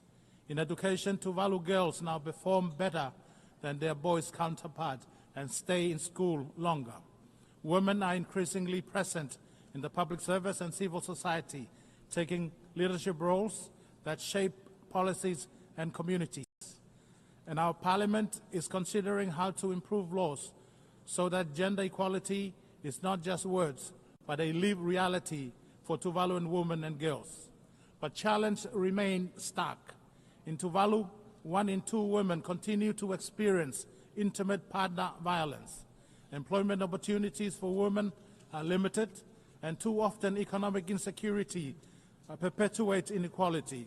At present, there are no women in our Parliament, and only 8 women sit in local council out of 48 seats. These gaps show how far we still must go, and all of these unfold under the shadow of climate change. For Tuvaluan women, climate change is not a distant threat. It is stripping away rights day by day. When saltwater kills pandanus trees, women lose both income and culture. When drought leaves families with only a few buckets of water, it is women who bear the exhaustion of care. When overcrowding worsens in our capital, women's security and dignity are put at risk. These are not abstract challenges. They are violation of fundamental rights to health, food, water, housing, safety, and cultural identity. Yet women in Tuvalu continue to lead. They cultivate gardens to feed families, weave cultural knowledge into new solutions, and raise their voices for climate justice on the world stage. Their resilience is extraordinary, but resilience must never be mistaken for consent to injustice. Excellencies, as we mark Beijing 30, Tuvalu calls on the international community to recognize that gender equality and climate justice are in.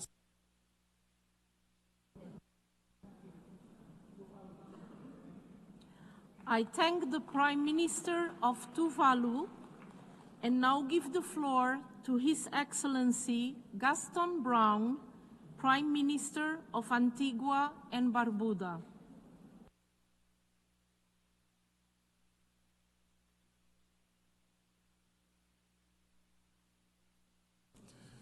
Distinguished colleagues, it is an honor to join you as we mark 30 years since Beijing, a moment that ignited a global movement of women's rights. 30 years after Beijing, Antigua and Barbuda has moved steadily from promise to action. We have made significant progress. More women, especially young women, in leadership, more female university graduates than males, elimination of inequities in remuneration, and stronger protections in law. Our government continues to institute programs and measures against gender-based violence and sexual offenses against our women and girls, which collectively remain a global challenge.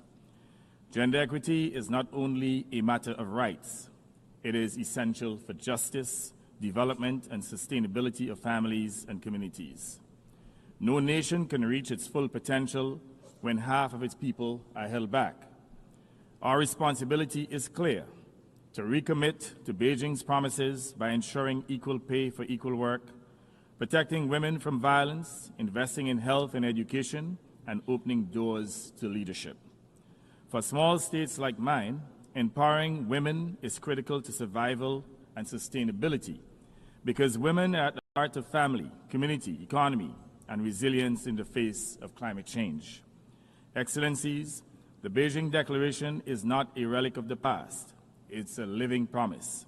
Antigua and Barbuda recommits to accelerating implementation of all Beijing commitments to resource gender equality in work, even amid fiscal constraints, amplifying women's leadership in climate action, finance, and peace building, and building a society where every woman and girl can thrive as equal partner in development. Colleagues, gender equality is not only a moral imperative, it is a prerequisite for sustainable development, justice, and peace. Antigua and Barbuda will stand firm, work harder, and speak louder, because the rights, dignity, and potential of women and girls everywhere must never again be negotiable. Let us therefore act with urgency so that equity becomes equality, and every woman and girl can live free, lead boldly, and achieve full potential. I thank you. I thank the Prime Minister of Antigua and Barbuda and now give the floor to His Excellency Luc Frieden, Prime Minister of the Grand Duchy of Luxembourg.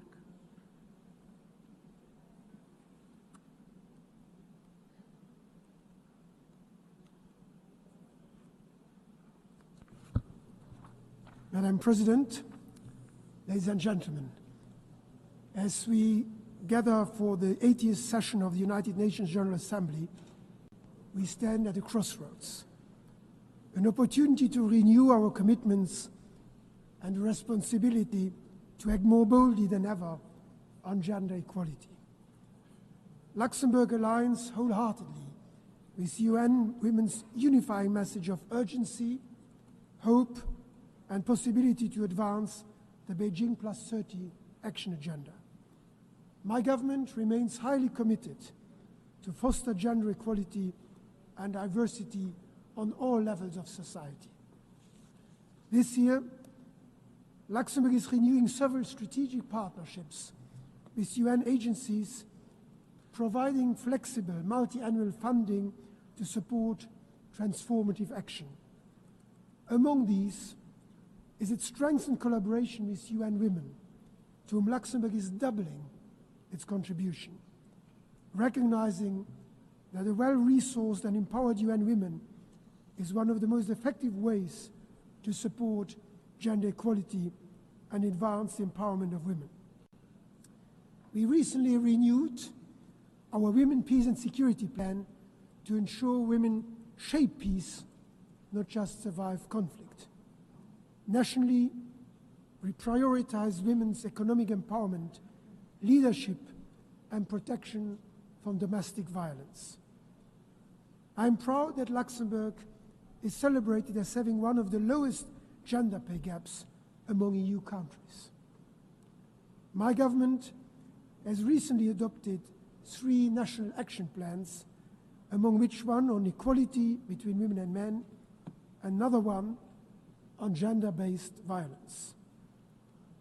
These plans count over 300 concrete measures that are being implemented together with the civil society. I invite all member states to commit to fully implement the Beijing +30 action agenda with well-resourced national action plans that address violence against women, political participation, access to justice, and elimination of discriminatory laws and practices. For me, gender equality goes beyond policy. It is a personal belief that every daughter should have the same freedom as every son. That is the Luxembourg I'm committed to building and the world we can achieve together. Thank you. I thank the Prime Minister of Luxembourg and now give the floor to Her Majesty Queen Mathilde of the Belgians.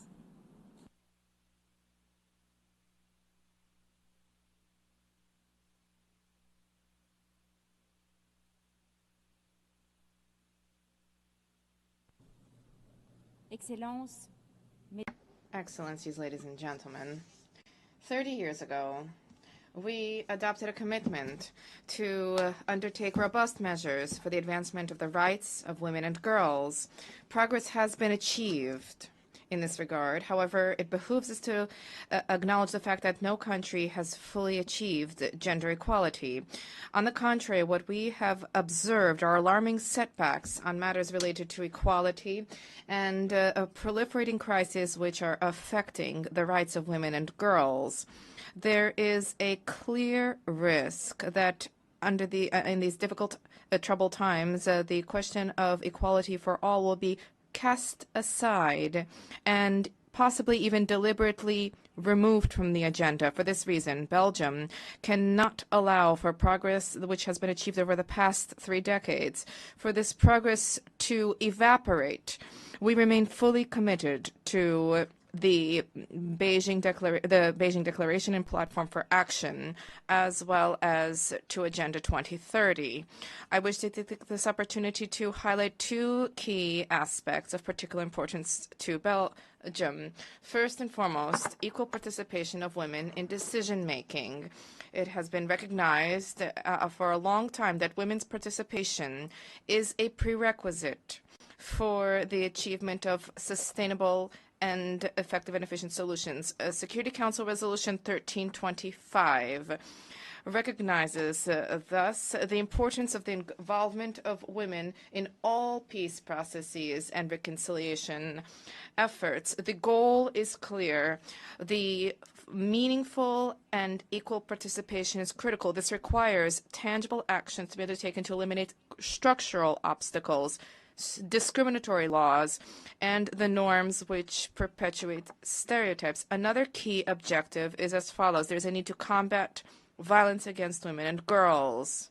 We cannot ignore the fact that there are acts of intimidation which women and girls continue to face.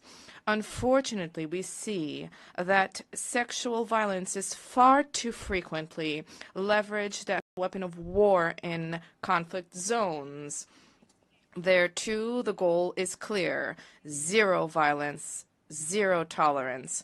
To achieve this goal, there is a need for integrated prevention, protection, and support policies for victims and for there to be a fight against impunity. No custom, tradition, or religious tradition can be invoked to justify these acts of violence targeting women and girls, be it forced violence, coercive controls, domestic violence, feminicide, female genital mutilation. The microphone has been cut off.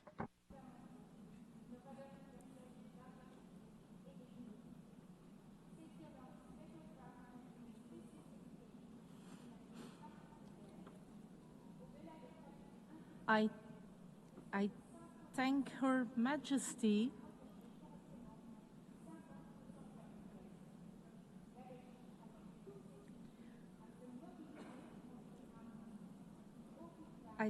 I thank Her Majesty Queen Matilda of the Belgians and I now give the floor to Her Excellency Sabine Monauni, Deputy Prime Minister, Minister of Home Affairs, Economy and Environment of the Principality of Liechtenstein. We are meeting at a pivotal time for the empowerment of women and girls. In recent years, we have witnessed a backlash to gender equality. It has manifested in various forms, such as legislative rollbacks, as well as the proliferation of misogynist and anti-gender rhetoric, including in parliaments and public office. Unfortunately, these setbacks are not isolated incidents, but part of a global trend that threatens to reverse the slow but steady progress we have made towards gender equality. The unprecedented number of armed conflicts globally, moreover, constitute human rights crises that disproportionately affect women and girls. And despite strong evidence of the contribution that women make at various stages and levels to resolve conflict, exclusion rather than inclusion has remained the norm in formal peace processes. This undermines the sustainability of peace. It also deprives societies of perspectives and solutions that are vital for recovery and reconciliation.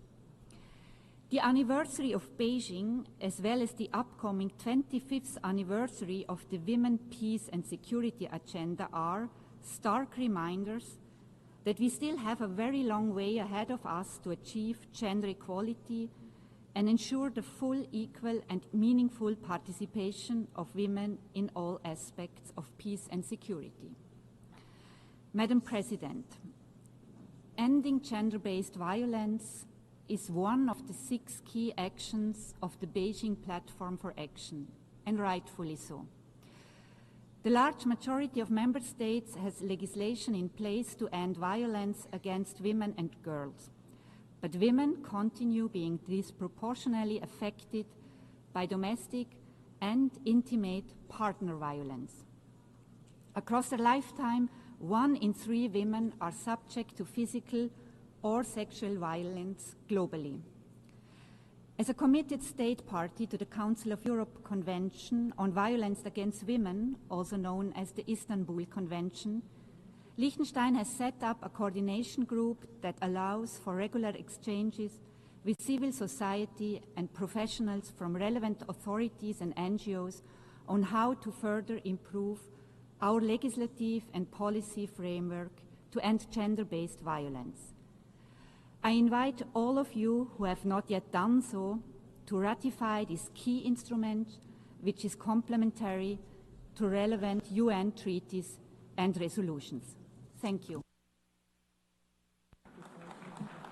I thank the Deputy Prime Minister of Liechtenstein and now give the floor to His Excellency Mohammad Ishaq Dar, Deputy Prime Minister and Minister of Foreign Affairs of the Islamic Republic of Pakistan. Bismillahirrahmanirrahim. Nahmaduhu salli ala Rasulil Kareem. President, Majesties, Highnesses, Excellencies, ladies and gentlemen, Assalamu alaikum, a very good afternoon. 30 years ago in Beijing, we pledged to build a future where women and girls enjoy full equality and empowerment. Today, as you commemorate this milestone, you must recommit not just in words, but through bold and measurable action. For Pakistan, gender equality is anchored in the vision of our founding father, Qaid-e-Azam Muhammad Ali Jinnah, who declared, "No nation can rise to the height of glory unless your women are side by side with you." Guided by this conviction, Pakistan has made significant progress. Women continue to hold leadership positions in politics, judiciary, bureaucracy, law enforcement, and armed forces. Pakistan was proud to elect first female Prime Minister, late Benazir Bhutto in the Muslim world, and more recently, first woman Chief Minister of Punjab, Ms. Maryam Nawaz Sharif. With reserved seats in the national and provincial assemblies, as well as in local bodies, women's voices are shaping policy at every level. Dedicated institutions in Pakistan are ensuring rights, protection, and access to justice for women. We have also enacted progressive legislation to protect women from violence, workplace harassment, and discrimination. We are also acting at the grassroots level. Social protection and empowerment programs, such as the federal-funded Benazir Income Support Program and the Prime Minister's Youth Program, are helping women escape poverty, gain access to finance, and benefit from vocational and entrepreneurial opportunities. Yet we know that progress is uneven both globally and nationally. What is needed now is for us to collectively scale up financing for gender equality through national budgets, international cooperation, and innovative partnerships, because commitments without resources remain unfulfilled promises. Mr. President, Beijing Declaration remains the boldest global compact for women's rights. Its true legacy must progress. Let us act with urgency, courage, and solidarity so that every woman and girl can live free from poverty and violence and be empowered to lead and contribute to inclusive development. I thank you all. I thank the Deputy Prime Minister and Minister of Foreign Affairs of Pakistan and now give the floor to His Excellency Ervin Ibrahimovic, Deputy Prime Minister and Minister of Foreign Affairs of Montenegro. Gender equality and the empowerment of women and girls are among the central pillars of the government of Montenegro's human rights policy. Over the last 3 decades, Montenegro has succeeded to set up the legislative and strategic framework for agenda equality and to significantly improve its institutional network at all levels. Despite the progress, serious challenges remain, in particular when it comes to the effectiveness in institutional capacities and their efficiency in fighting discrimination, harassment, and hate speech and gender-based violence. The 30th anniversary of the Beijing Declaration and Platform for Action is a unique opportunity for all of us to reaffirm our unwavering commitment to gender equality and women empowerment. It reminds us that the advancement and full enjoyment of all human rights by all women and girls everywhere is not only a goal in itself. Advocating for women's rights, combating discriminatory policies and practices, fighting the ever-increasing violence against women and girls, as well as challenging the deeply rooted stereotypes in our societies that affect inequalities are not just our obligation under the international human rights law. It is the essence of a good governance and the foundation for sustainable and inclusive development. The last 3 decades have shown that the global progress is possible in addressing domestic violence in the education field, in increasing women's participation in the parliament. But much remains to be done. Montenegro will continue to work with all partners to advance in implementation of the key UN, Council of Europe, and EU norms and standards. We will scale up our effort toward the full and effective implementation of the Beijing Platform for Action, including the Beijing Plus 30 process and the conclusion of the Commission of the Status of Women. And the very end, Excellencies, an ordinary girl in Montenegro can expect to live longer than an ordinary boy. She will probably get higher level of education than her boy's classmate. But despite all the progress, she will still have challenges if she dreams to become a head of state or government, or to address you from this place. This is not reality only for Montenegro girls. It is up to us, the governments in power, to invest more to create a just and equal future for all women and girls. We owe it to them, but above all, we owe it to all of us, to our entire societies, as we search for meaningful answers. I thank the Prime Minister and Minister of Foreign Affairs of Montenegro and now give the floor to Her Excellency Joelle Clark, Minister of Sustainable Development, Environment, Climate Action and Constituency Empowerment of St. Neots and Nevis on behalf of the Caribbean community.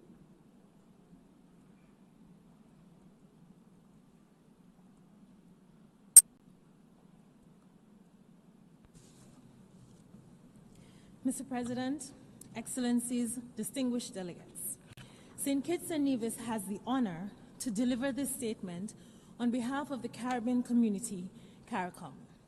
Excellencies, today marks 30 years since the world gathered in Beijing to make a bold promise to women and girls that their rights would no longer be violable, their voices and experiences no longer silenced, their inclusion no longer negotiable, and their lives and expertise no longer devalued or overlooked.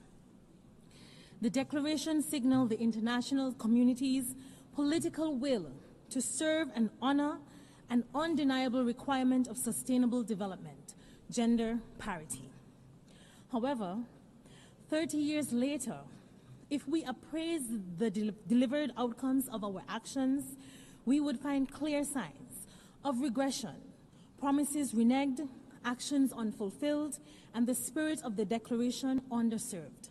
Despite their indispensable roles, women and girls continue to face unequal burdens, limited opportunities, and persistent threats to their safety and autonomy.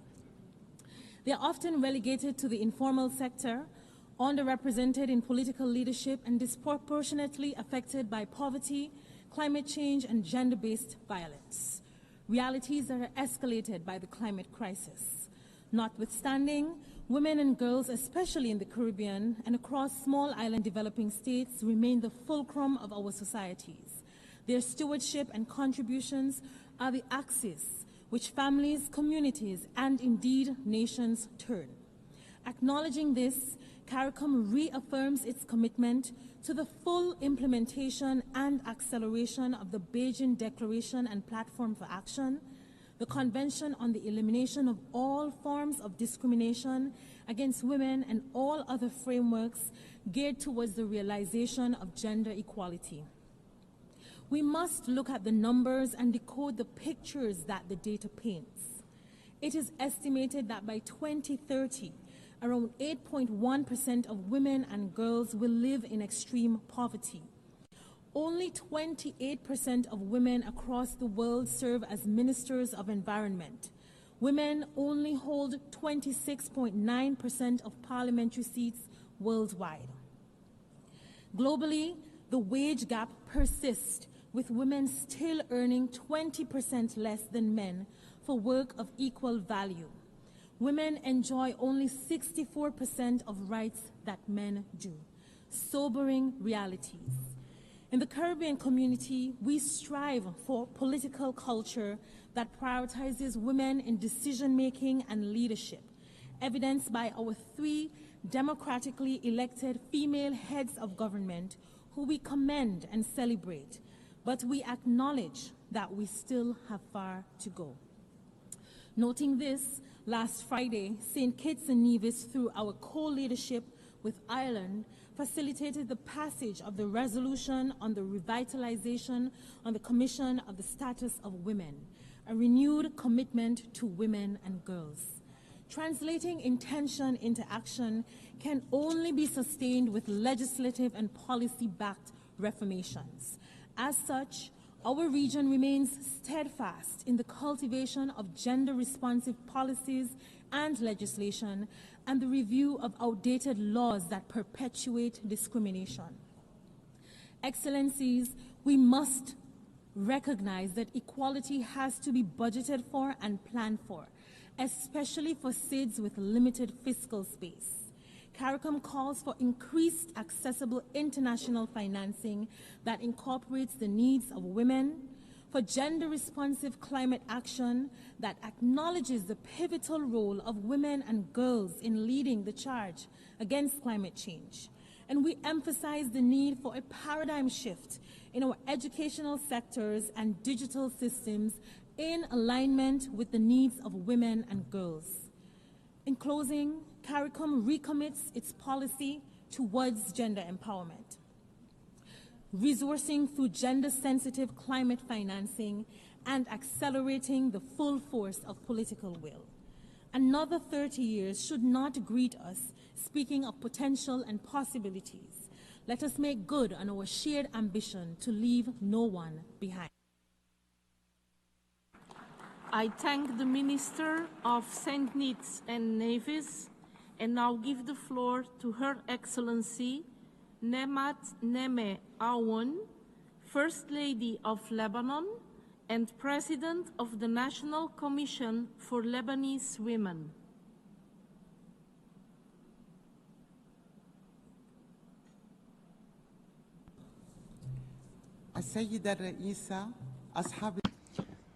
Madam President, Excellencies, ladies and gentlemen,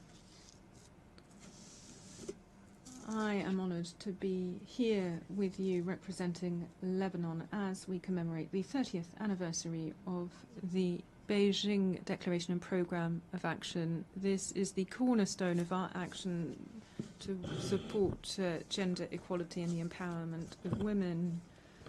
The 69th session of the CEDAW, I highlighted the action of Lebanese women strengthening the resilience of Lebanese society through the various crises that have afflicted the country and that unfortunately continue to this day. Lebanon is at a crossroads. Recovery and stability in my country requires political and economic reform. And this, in turn, requires the empowerment of women and trusting women. Women's role is not just symbolic, it is crucial for restoring peace and prosperity. Lebanon cannot continue to be held hostage by war calculations by the powers surrounding it. The repercussions only exacerbate the ill fortune of the Lebanese, and especially women. In order to overcome all of these obstacles facing women in Lebanon, we must look to our partners.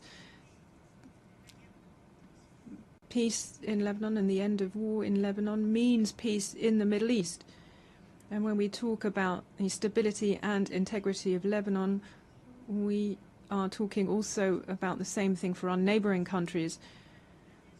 And this is how Lebanese women can achieve stability together and alongside all of the women of the Middle East. And this is why we reinforce their role in our society. There cannot be true sovereignty without women taking control of their own destiny. And there cannot be a true sovereign state without the participation of women in decision-making. Similarly, with economics, women have a right to education, to work, and to equality. Lebanon is committed to the Beijing Declaration. This is how we developed and adopted our second national plan in accordance with the Security Council Resolution 1325. We stand ready to work with all of our partners for the benefit of all women and girls in Lebanon so that they can live in dignity, equality and peace. Among the countries present here, there are Lebanese women here in the audience. Thank you. I thank the First Lady of Lebanon, and I now give the floor to Her Excellency Junko Mihara, related to children, measures for declining birth rate, youth empowerment, and gender equality.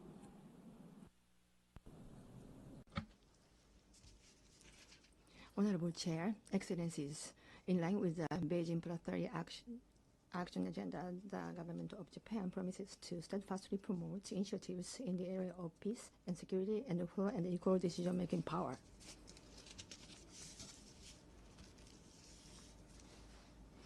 In January of last year, in the wake of the Noto Peninsula earthquake, the doctor opened a women-only rest space in the disaster-stricken area and distributed whistles at shelters to help prevent sexual violences.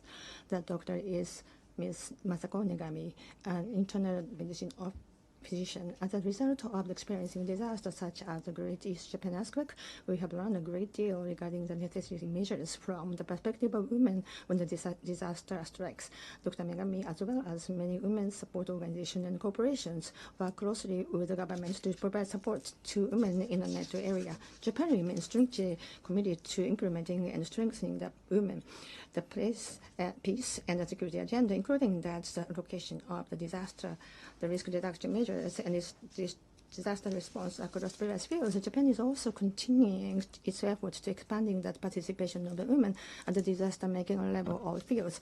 Our chief priority is to foster regions that are attractive to women, whether urban or rural. Accordingly, we revised the Basic Act of Gender Equal Society this year, which has enacted following the Beijing conference. Next spring, we will establish the Japan Gender Equality Promotion Agency as a national center to robustly support the initiatives of the centers of the gender equality located in each region, aims to building the system through all the local stakeholders can engage and make efforts of changing gender stereotypes, biases, and social norms.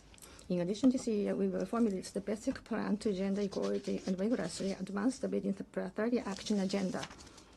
A Japanese female entrepreneur once told, "I didn't want to give up either raising my children or my career, so I started the business with a view to creating my own workplace." She left her job after giving birth and returned to her hometown. Despite challenging experiences in the male-dominated community, she managed to start her own business, providing a work experience program at the sake brewery. She also recruited local women of a wide range of ages and expanding the business.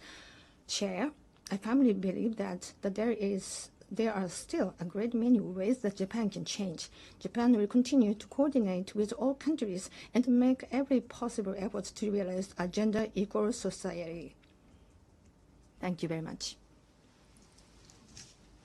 The Minister of State of Japan, and now give the floor to Her Excellency Baiba Braze, Minister of Foreign Affairs of Latvia.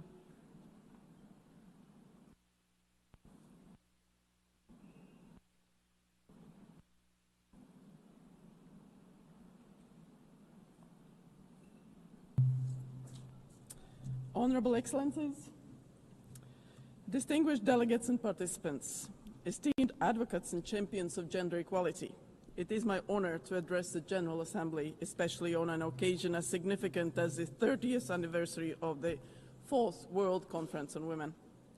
30 years ago, a historic commitment to gender equality was made, embodied by the Beijing Declaration. 3 decades of effort have brought significant achievements and equally significant backsliding. In Latvia, we are currently focused on advancing gender equality by ensuring equal rights and opportunities in the labor market and education, but also addressing harmful gender stereotypes and integrating gender perspectives into policy planning. Our 3-year gender equality plan strengthens these commitments, focusing on concrete changes in employment and education, promoting gender mainstreaming across governance, and intensifying efforts to prevent and combat gender-based violence. Latvia is committed to closing the gender pay gap and ensuring equal employment access. We support women entrepreneurs. We promote family-friendly workplace policies and enhance work-life balance. Our focus on increasing women's representation in STEM and leadership role highlights our dedication to breaking barriers. Latvia stands among the global leaders in gender balance in science, with women making up over 50% of our scientists. Also, I would like to highlight the importance of national action plans on women, peace and security, as we are currently developing our 2nd plan. These plans are not just symbolic commitments, but practical tools for turning the WPS agenda into measurable progress on the ground. We encourage all member states to adopt and strengthen their own plans, nationally or regionally, to ensure that meaningful participation of women is at the heart of peace building, conflict prevention and security policy. As an elected member of the UN Security Council for the term 2026-27, Latvia reaffirms our unwavering commitment to advancing the WPS agenda nationally and internationally. Excellencies, Latvia remains a steadfast supporter of the UN's efforts to advance gender equality by committing to multilateral cooperation, continued financial contributions, and mainstreaming gender equality through all policies. Yet, true equality must be reflected within the UN itself. For 79 years, no woman has held the UN top position. We encourage member states.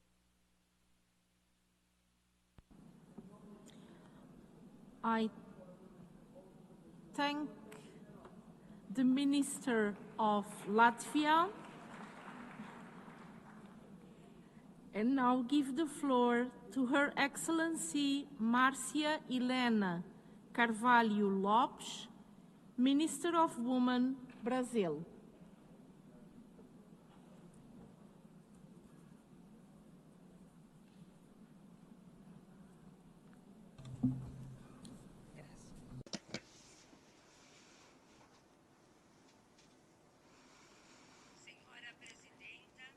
Madam President, ladies and gentlemen, 30 years ago in Beijing, the world stated unequivocally that women's rights are human rights.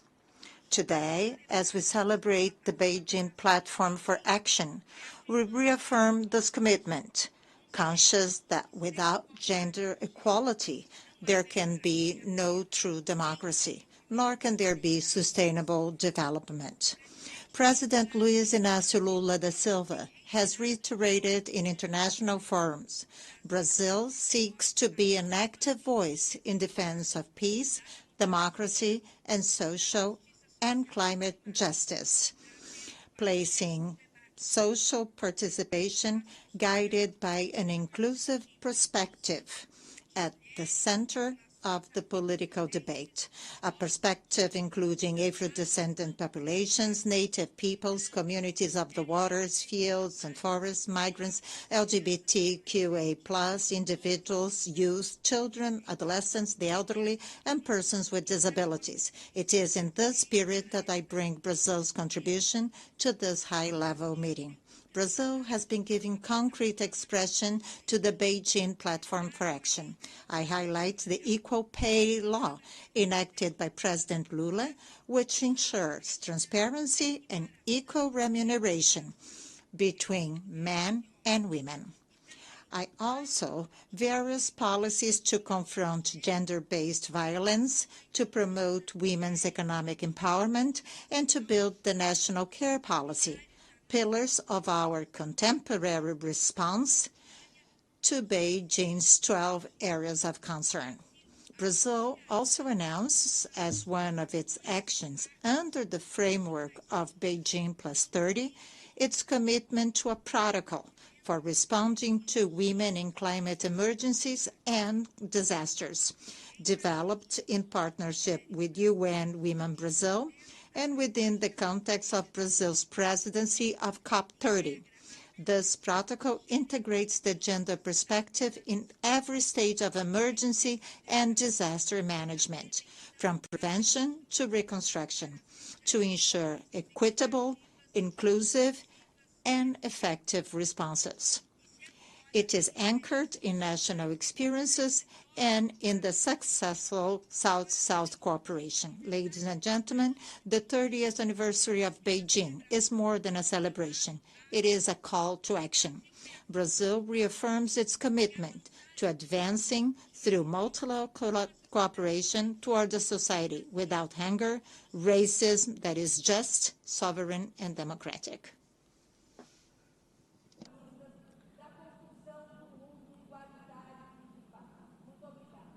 I thank the Minister of Brazil, obrigada, and now give the floor to Her Excellency Oguljenet Berdilieva, Chairwoman of the Central Council of Women's Union and Chairwoman of the National Center of Trade Unions of Turkmenistan. Distinguished delegates, ladies and gentlemen, first and foremost, I wish to extend my genuine gratitude to the organizers for having convened this high-level meeting to dedicate an important milestone, the 30th anniversary of the Fourth World Conference on the Status of Women. This is a conference which was held in 1995 in Beijing.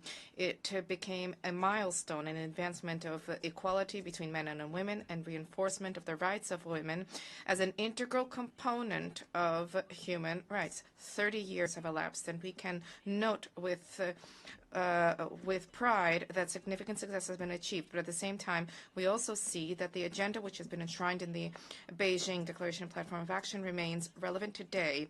Turkmenistan is guided by the policy of our deeply respected president. We attribute significance to the establishment of conditions for women and girls to fully harness their potential and to ensure that they can fully participate in social, political, and economic life of the country. The Union of Women of Turkmenistan is a key civic organization bringing together women of various generations and professions, and it contributes to national and international obligations in the area of gender equality being made a reality. We have legal institutional mechanisms to protect the rights of women, to support mothers and children, to develop women's entrepreneurship initiatives and expand opportunities for education and vocational training. Particular attention is paid to women, to young people and girls, for they determine the future. Turkmenistan firmly believes that investments in education, healthcare, and leadership qualities of girls and women represents an investment in sustainable development of society and prosperity for all humankind. Today, we have an opportunity to exchange best practices and to pool efforts to achieve the sustainable development agenda for the period up until 2030. Turkmenistan stands ready to continue to proactively cooperate with the United Nations and its specialized structures, as well as with member states, in the advancement of the principle of gender equality and the empowerment of women. Distinguished colleagues, the Beijing Conference left us a valuable legacy. Only through joint efforts, respect, and mutual understanding can we build a world where every woman and every girl has the opportunity to fully harness their potential. We reaffirm our commitment to this path, and we extend our readiness to do everything possible to contribute to our shared objective. Thank you for your attention. I thank the chairwomen of the councils of Turkmenistan and now give the floor to His Excellency Arnoldo André Tinoco, Minister of Foreign Affairs and Worship of Costa Rica. Señora Presidenta.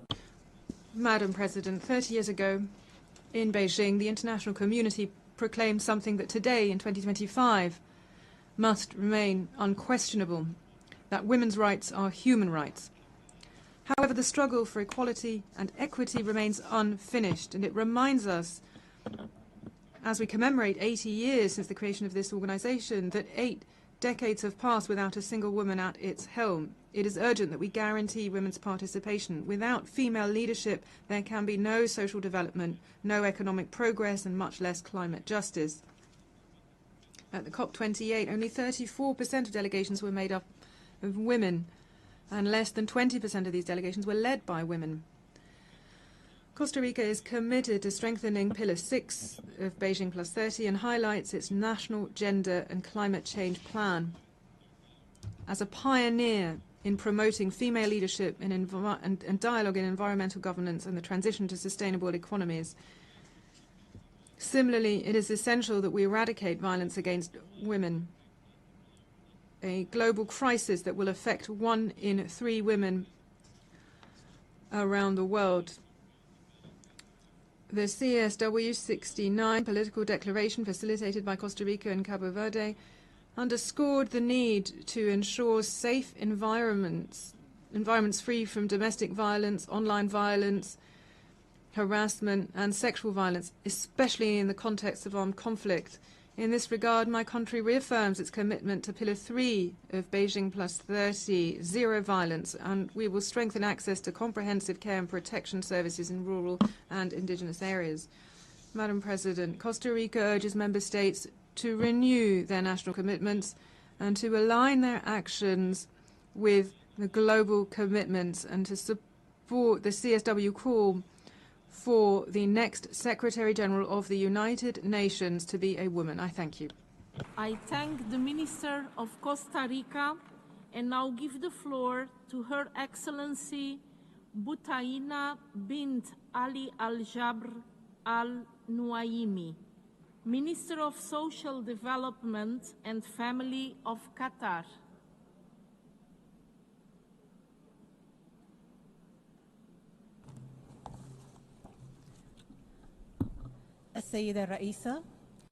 Madam President, the state of Qatar attributes tremendous significance to the question of the empowerment of women and women's participation in all areas of life. This is attested to through national legislation and policy for the advancement and empowerment of women, and my country has undertaken a number of significant measures which are in accordance with the Beijing Declaration and Program of Action, as well as the SDGs. These include a mobilization of adequate funds for the empowerment of women and gender equality. We have a national strategy in this area for 2024 to 2030, and this is geared towards capacity building for women. My country takes great pride in the achievements of Qatari women. In line with according to recent indicators, my country holds the first place among Arab countries in terms of the participation of women in the workforce. The percentage of women is now 63% in the labor market, and this is according to statistics from the World Bank dating 2024. The number of women with diplomas is 64.7%, which exceeds a global average. We encourage development projects in my country. We encourage private sector and civil society and development projects. We also have specialized plans for women. My country has extended multi-annual support for UN Women to the tune of $2.2 million for the period 2024 to 2026. Madam President, as we prepare to hold the World Summit on Social Development in 2025, on the second World Summit for Social Development, that being the theme, it is our pleasure to host this event. We are certain that this will present an opportunity to achieve transformative progress for the empowerment of women and their role to build upon social progress that has been achieved and to build a better world. Unfortunately, Madam President, we are bearing witness to violations of the rights of women and girls, particularly in conflict-affected areas. The Palestinian-occupied Palestinian territory is an example of this. Qatar will continue to maintain a commitment to undertake effort to promote security and stability in the region. We shall continue to our efforts for our fraternal Palestinian people. To conclude, we are certain that the Beijing Declaration and Program of Action are closely linked to the status of women and our source of inspiration. Thank you. The Minister of Qatar, and now give the floor to Her Excellency Agnes Na Momo Lartey, Minister of Gender, Children and Social Protection of Ghana.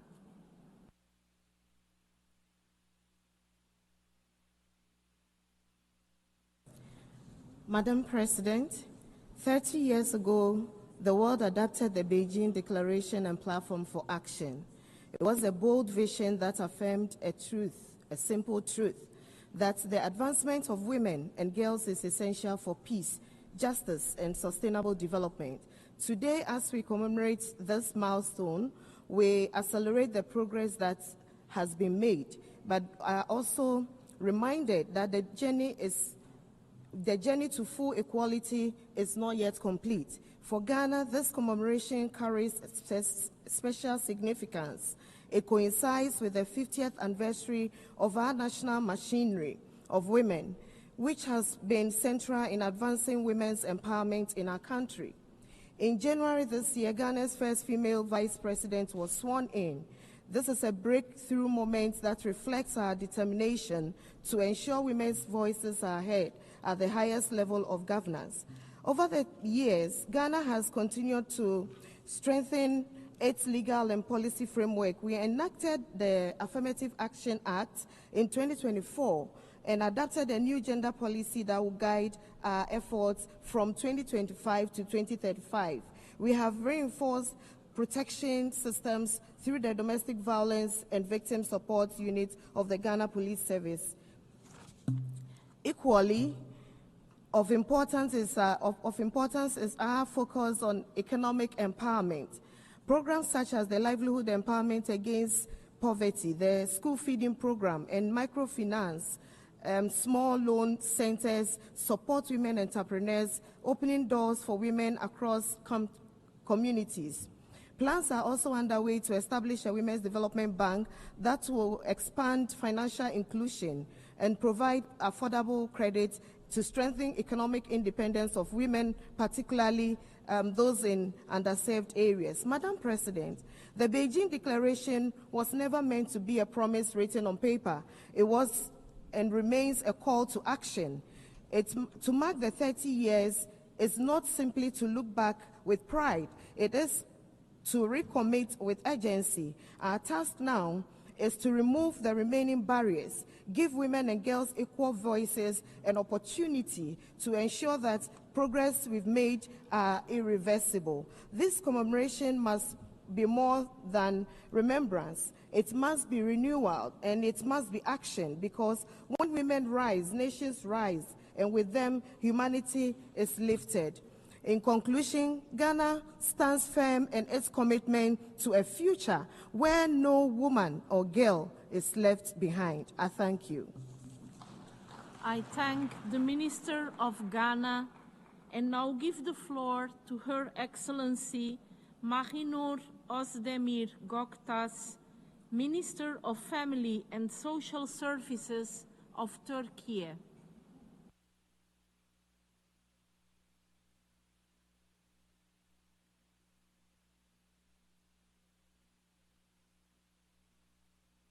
Chair, distinguished participants, it's a pleasure to be with you at this meaningful gathering which aims to carry forward the legacy on the 4th World Conference on Women.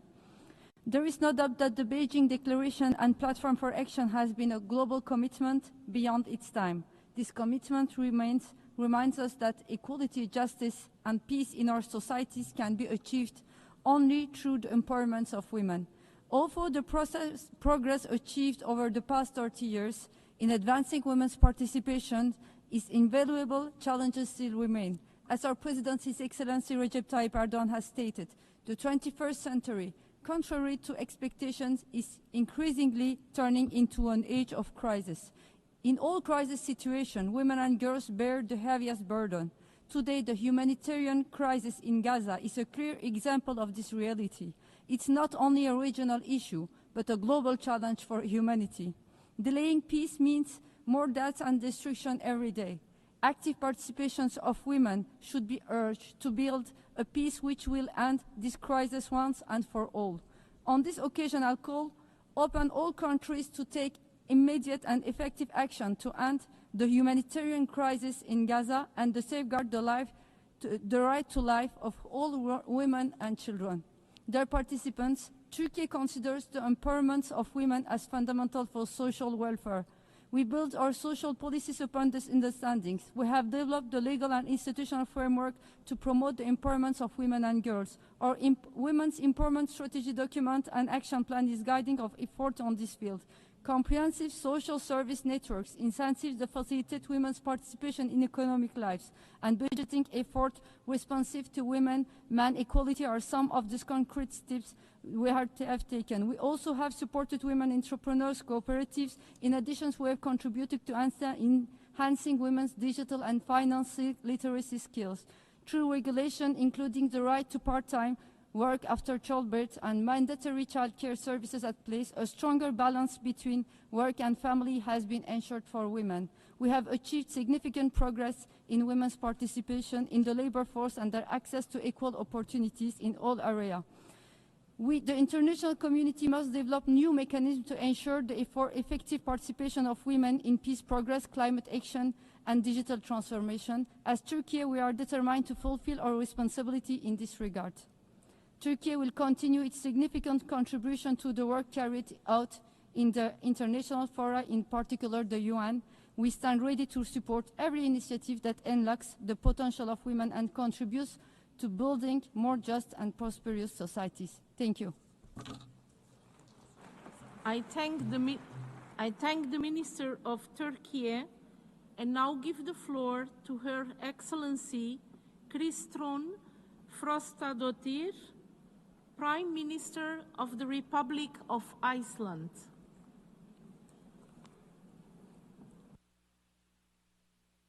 Excellencies, 30 years after the historic Beijing Conference and its groundbreaking declaration and platform for action, our commitments to full gender equality have yet to be fulfilled.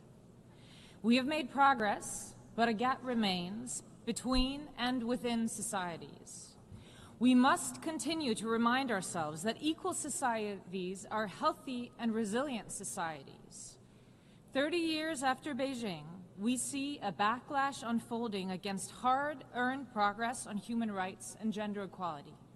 This is real and deeply concerning. Excellencies, I grew up with a female president, and I assumed as a young girl in Reykjavik that presidents were female. I knew nothing else. Role models matter, and what we normalize matters. In 1980, Icelanders democratically elected the world's first female president, a few years after a women's strike brought the country to a standstill. The rapid rise of women's political participation in Iceland made sure that policies such as universal childcare and shared parental leave were turned into reality. The norms changed when women moved into governing positions.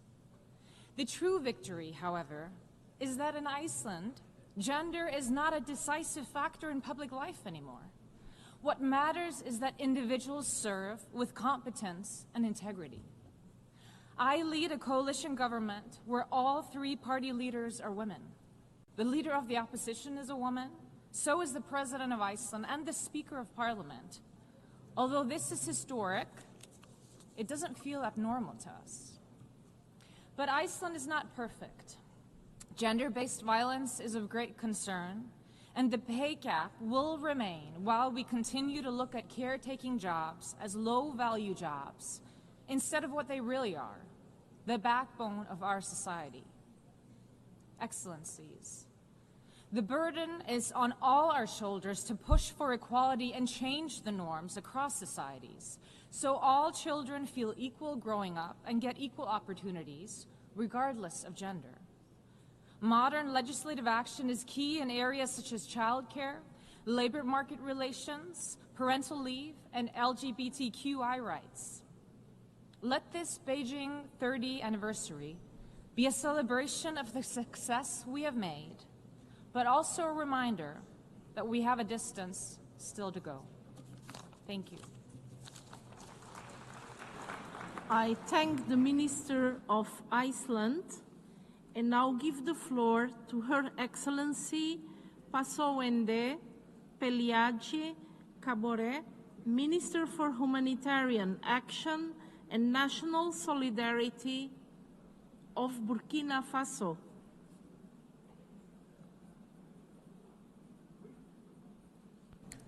Madame la Présidente, Madam President, distinguished delegates, in line with the Beijing Programme for Action, Burkina Faso has embarked on structural reforms with a view to sustainably improving living conditions and especially those of women.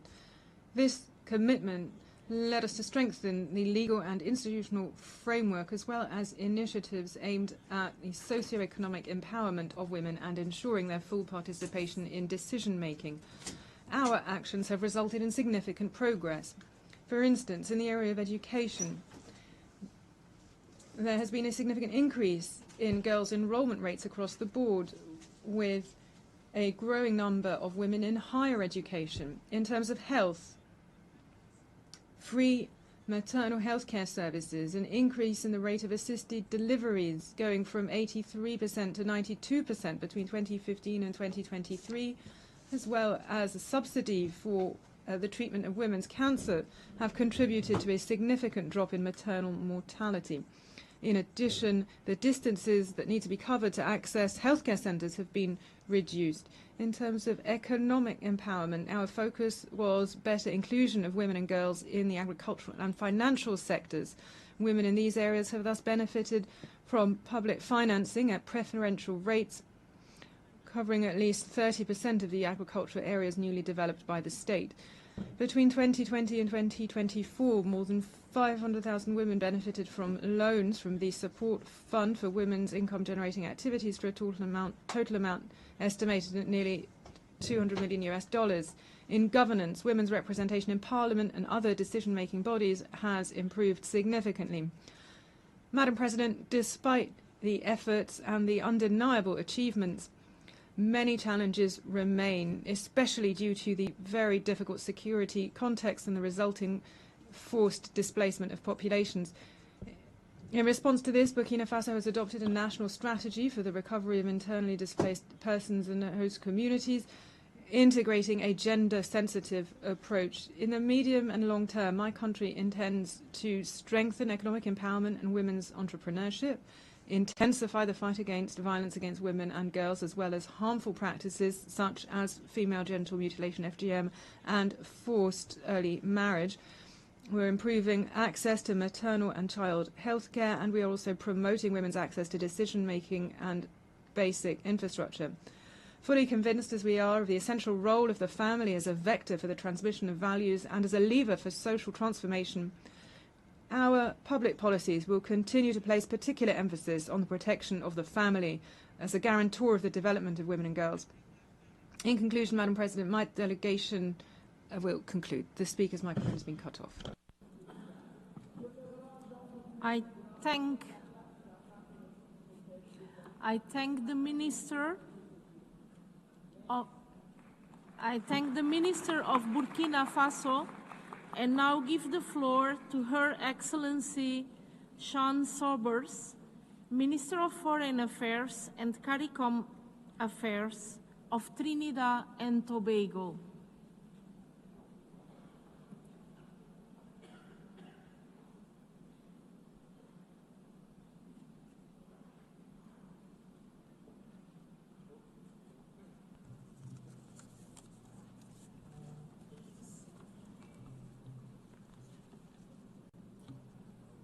Chair, I thank the President of the General Assembly and UN Women for convening this meeting. Trinidad and Tobago has long advocated for a society where women and girls are empowered and promoted, and has consistently advocated for the removal of systematic barriers that inhibit inequality at home, in the workplace, and in the wider society. Today, we celebrate a momentous milestone, the 30th anniversary of the Beijing Declaration and Platform for Action. This historic framework remains a beacon of hope and a call to action for achieving gender equality and empowering women and girls everywhere. This declaration has provided the catalyst for transformative change. It has driven policies that uplift women, amplify their voices, and champion their rights in education, health, leadership, and beyond. It has shown us that when women thrive, societies prosper. Today, my delegation is proud to be led by the Honorable Kamala Persad-Bissessar of Senior Council, as this is exactly the vision she has for women in Trinidad and Tobago. Chair, as we commemorate this occasion and celebrate the progress to date, we also lament there are millions of women and girls that still face barriers limiting their potential.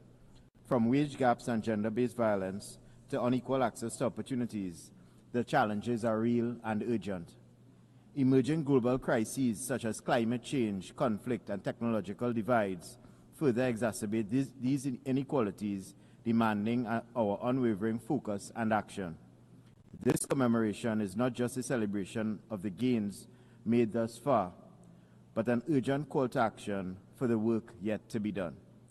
Chair, Trinidad and Tobago is of the view that the best way to honor the legacy of Beijing is to renew our commitment to the vision encompassed in the platform of action. Let us work together to dismantle systematic barriers and create a world where every woman and girl can live with dignity, freedom, and opportunity.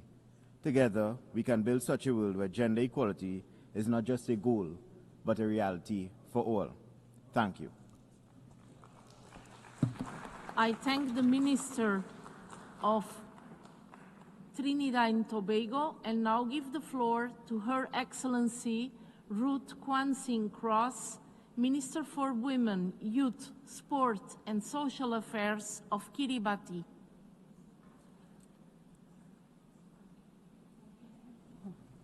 Thank you, Madam Chair. Madam President, Excellencies and distinguished delegates, may I extend warm Pacific greetings from the beautiful islands of Kiribati to the commemoration of 8 decades of achievements since the founding of the United Nations. As we mark 30 years of the Beijing Platform for Action, we echo sentiments shared by His Excellency Jeremiah Manele, Prime Minister of the Solomon Islands and Chair of the Pacific Islands Forum. As one blue Pacific continent, we stand united in strength and diversity, championing gender equality and social inclusion as core values of our shared identity.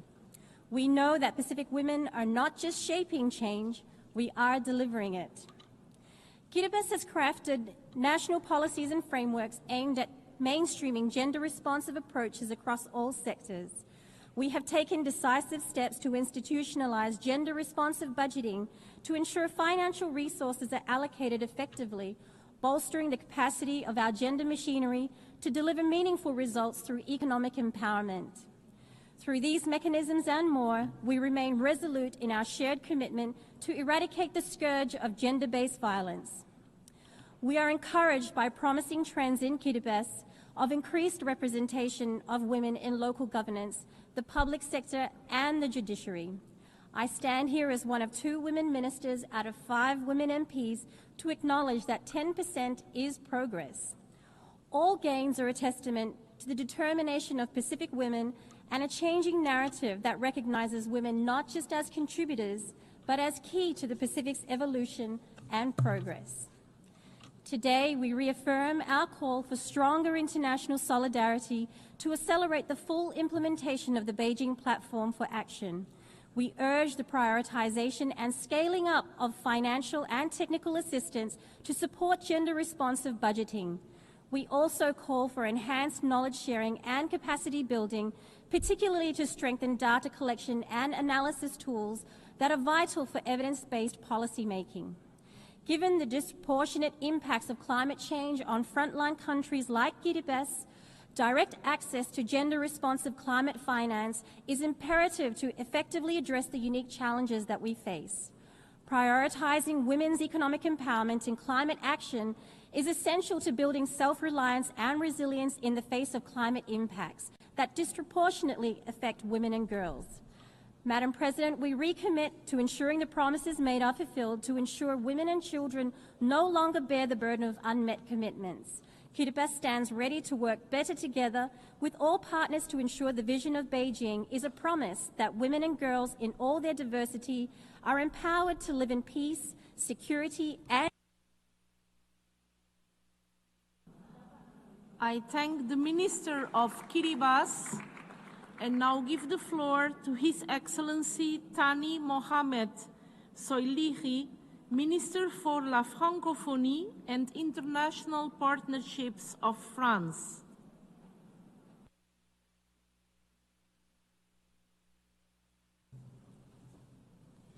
Madame la Présidente, Madam President, ladies and gentlemen, heads of state and government, ladies and gentlemen, ministers, ladies and gentlemen, it is an honor for France to participate in this event.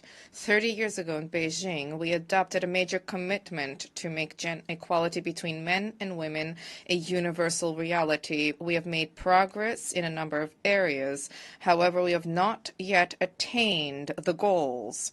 Today, we have gathered at a time when the very principle of equality between men and women has experienced setbacks in many parts of the world. Nothing is ever given in terms of equality between men and women. Women and girls continue to be targeted by sexist and sexual violence, gender-based violence, including during armed conflict.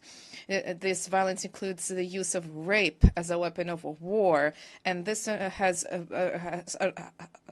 risen in incidents, and we call for armed groups to be held accountable.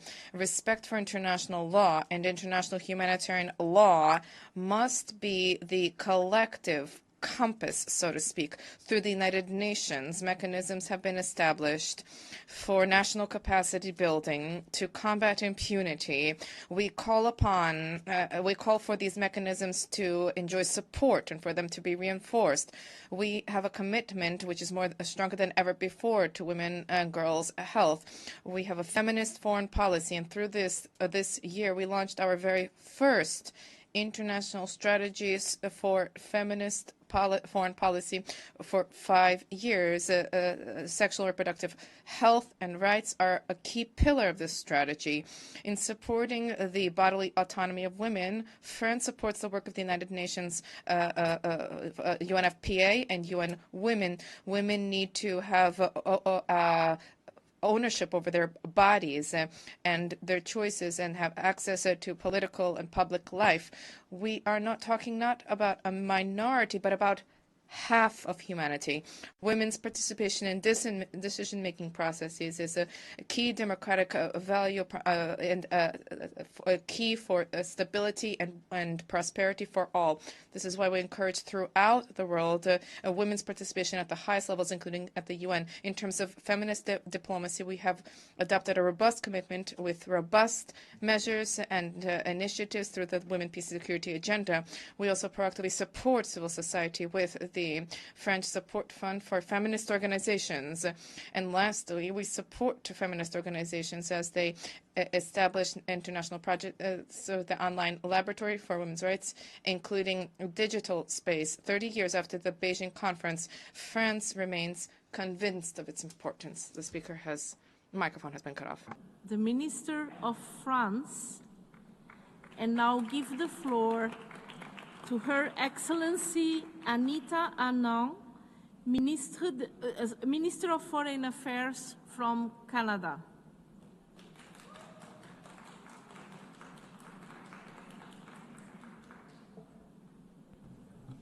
Bonjour, mes amis. Good afternoon, friends.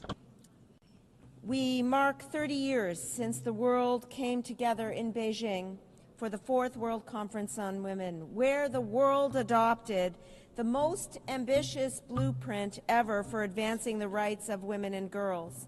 As we reflect on that moment, let us remember, l'égalité entre les femmes et les hommes n'est pas un luxe, mais une Equality between men and women is not a luxury, but a necessity for our societies. optional. It is essential.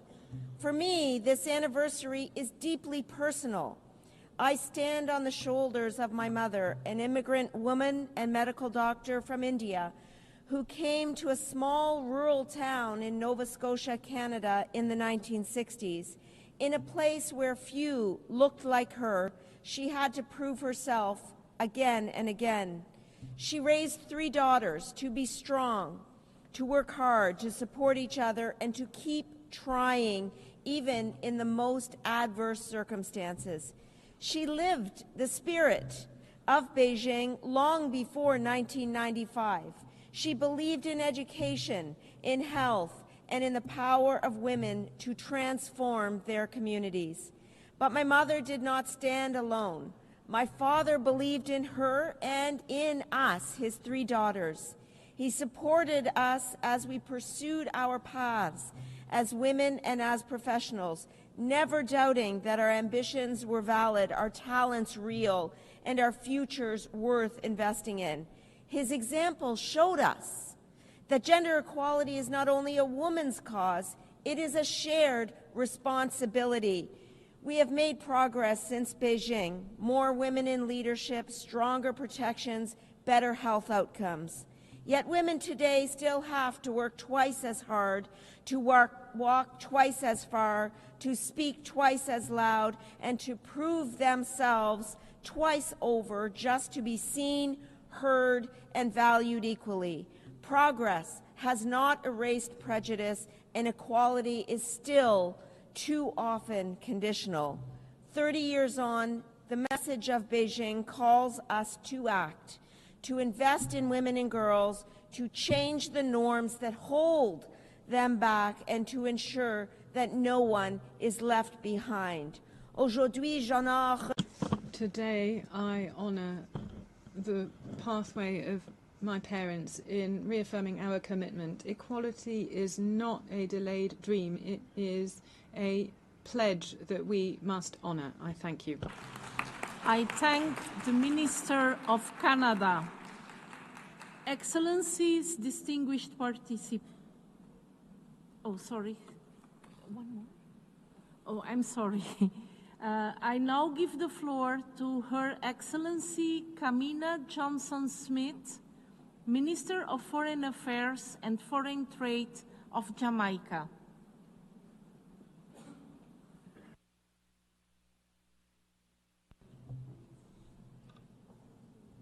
Madam President, Excellencies, 30 years ago in the city of Beijing, the international community made a historic pledge that the rights of women and girls would be fully recognized as human rights. We resolved to ensure that gender equality would be prioritized as central to peace, development, and democracy.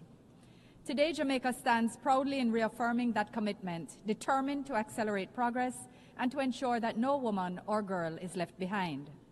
Since 1995, Jamaica has moved to strengthen its national gender architecture.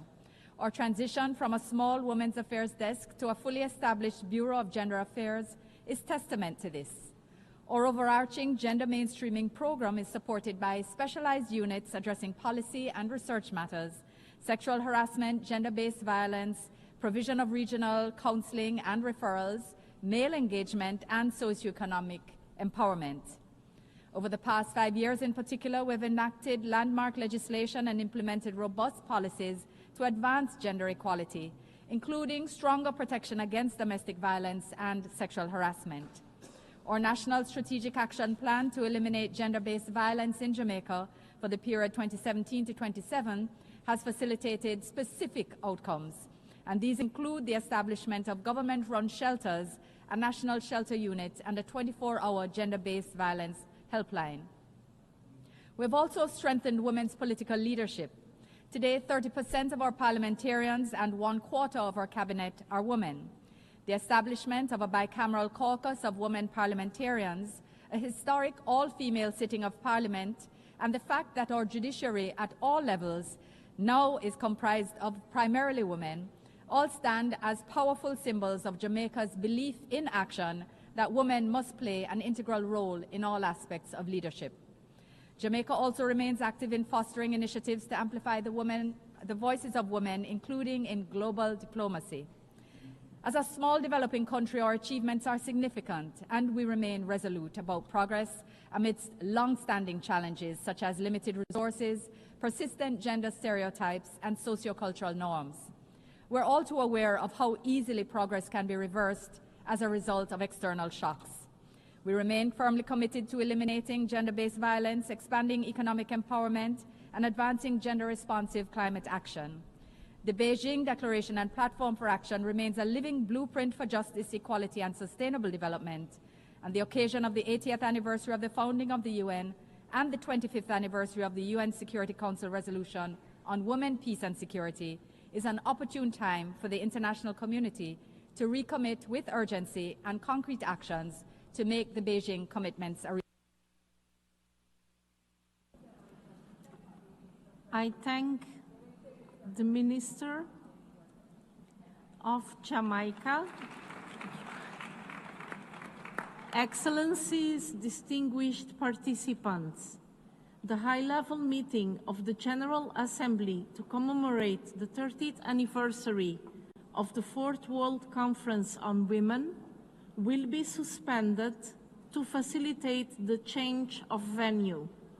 The meeting will resume shortly in the Trusteeship Council chamber, where the plenary segment will continue with the remaining speakers on the list. I would like to ask participants to proceed directly to the Trusteeship Council chamber to resume the meeting in a timely manner. I thank you for your cooperation. The meeting is suspended.